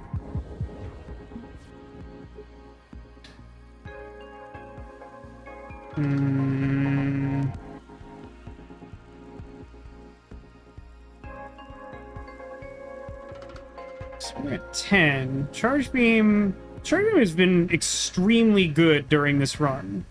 I think if we, like,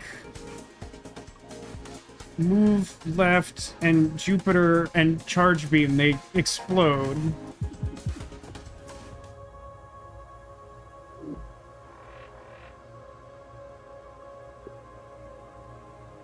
Don't scatter shot. Ace is weirdly tempting. Hand cannon, I don't think that does anything. But, like, the ability to consistently move a little bit with the bass boost subwoofer or whatever is kind of tempting. But do I really think I'm gonna play Ace regularly? I don't think so. Move 3 cards from the deck, huh? Or gain 1 evade every turn. You can no longer have more than 3 evade at a time. That's a little interesting. That gets me the effect of Ace. And incentivizes me to remove stuff. Although it's harder to remove stuff without taking Simplicity, which is currently available.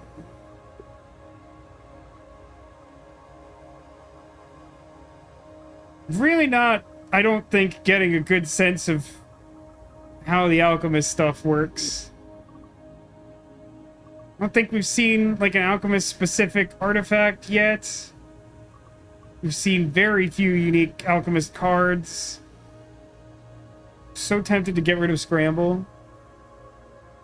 Just really dislike that card.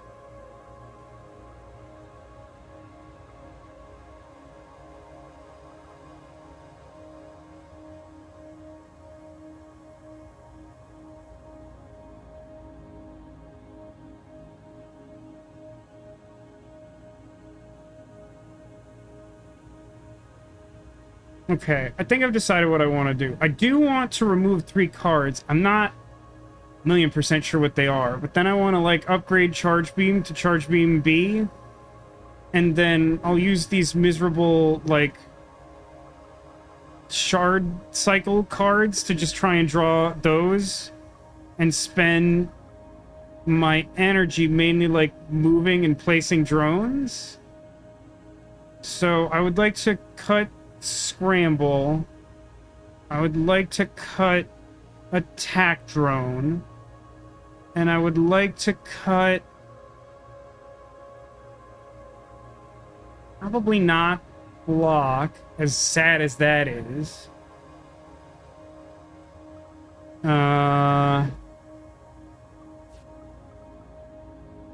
Scramble... Attack Drone.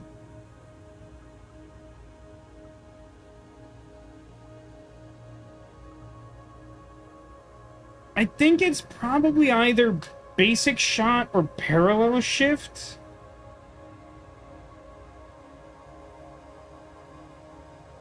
Like, Basic Shift I can upgrade to cost 0, which feels useful.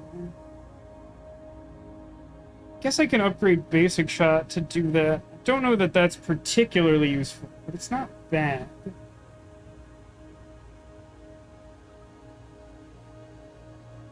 There is some upside to being able to, like, occasionally move stuff twice in one go with no pre-existing drone shift. Oh, hedge, I guess.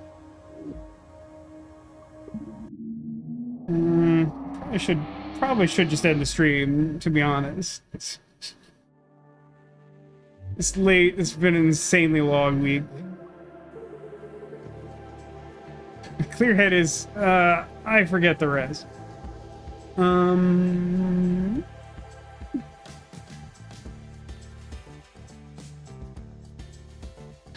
Oh, right, the bubble thing from Isaac triggers on playing Isaac cards and not just drones, which is somewhat difficult to accomplish now.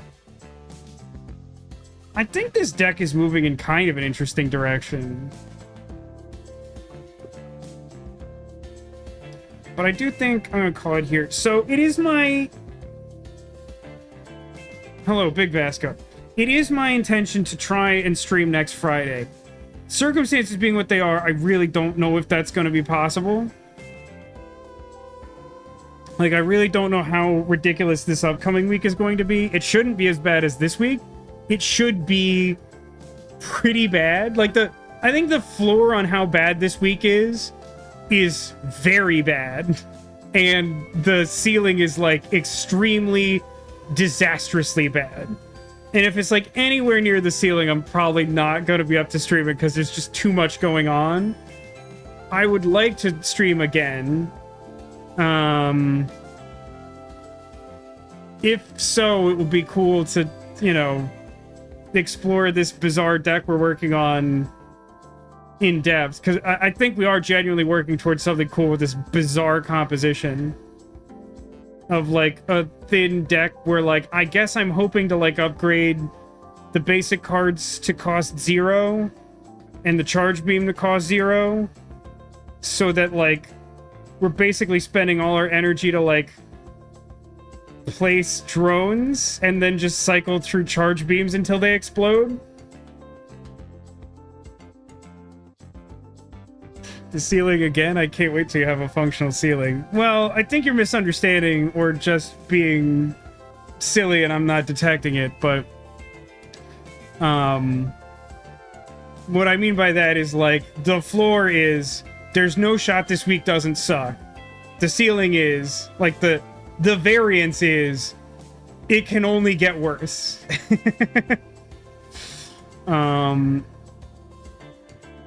But yeah, we'll see how that all goes. I'll try to keep y'all posted on the Discord if you want to keep up with those updates, among other things, like talking about Hello Kitty Yu-Gi-Oh plushes, and just sharing memes and things.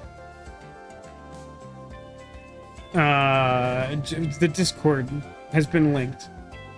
For those of you watching, wow. We're all out of focus, huh? Good enough, I guess. There's hidden Squirtles. You know how this goes. I've hidden some number of Squirtles. They are secret Squirtles. If you find a secret Squirtle, it will be an omen of good luck for you in the coming days. See if you can find one.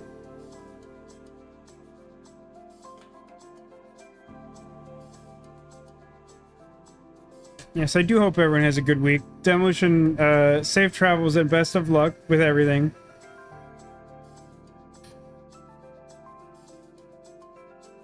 Oh, and keep in mind that, as I mentioned yesterday, there's a Squirtle who has never been found before. You might find it. It's worth making the guess.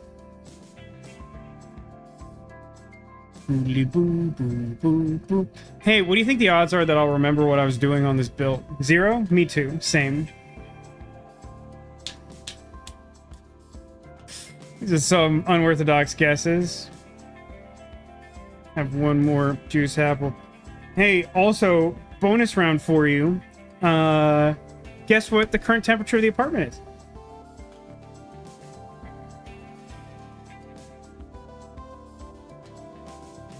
$69 degrees. No, that would be extremely good news considering today.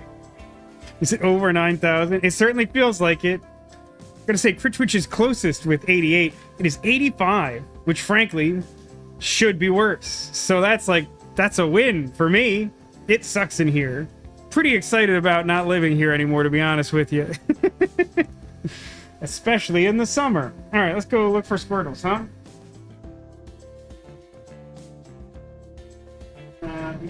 I mean, Neko did make a guess that a giant narwhal was hiding a Squirtle. I think I left it in it back. It's just bread. She's just sitting on a big bread.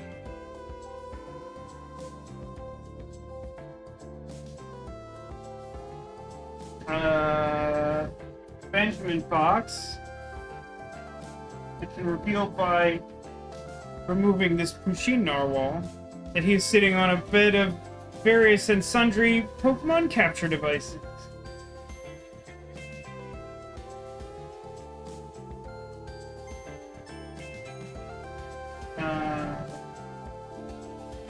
What was your guess? Did you have a real guess or were you only silly guesses?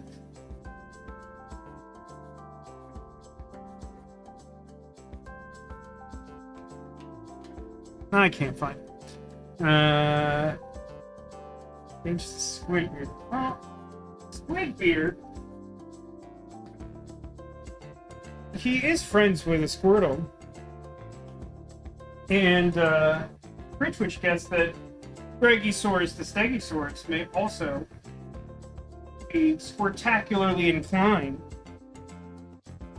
And in fact, the Dino Dog Pile is home to a Squirtle. I'll share with you that I added a bunch of dinosaurs to the couch because I saw like a funny tweet that was someone was just sort of like, dinosaurs are amazing, like no human alive ever experienced them, but like we found their remains and imagined what they looked like and tried to like figure out their shape, but then we made stuffed animals of them so we could hold them. And I'm like, that's sweet and weird. Yeah, we had all sorts of dinosaurs in there. 2 Triceratops, a Stegosaurus, and a little Brachiosaurus thing. I don't know what the correct name for a Brachiosaurus is anymore. I know it's like one of the defunct ones. Anyway, thanks everybody for watching. Thanks for being here. Thanks for being you, and I hope to see you again soon. In the meantime, take care of yourselves and remember that you are Colossal.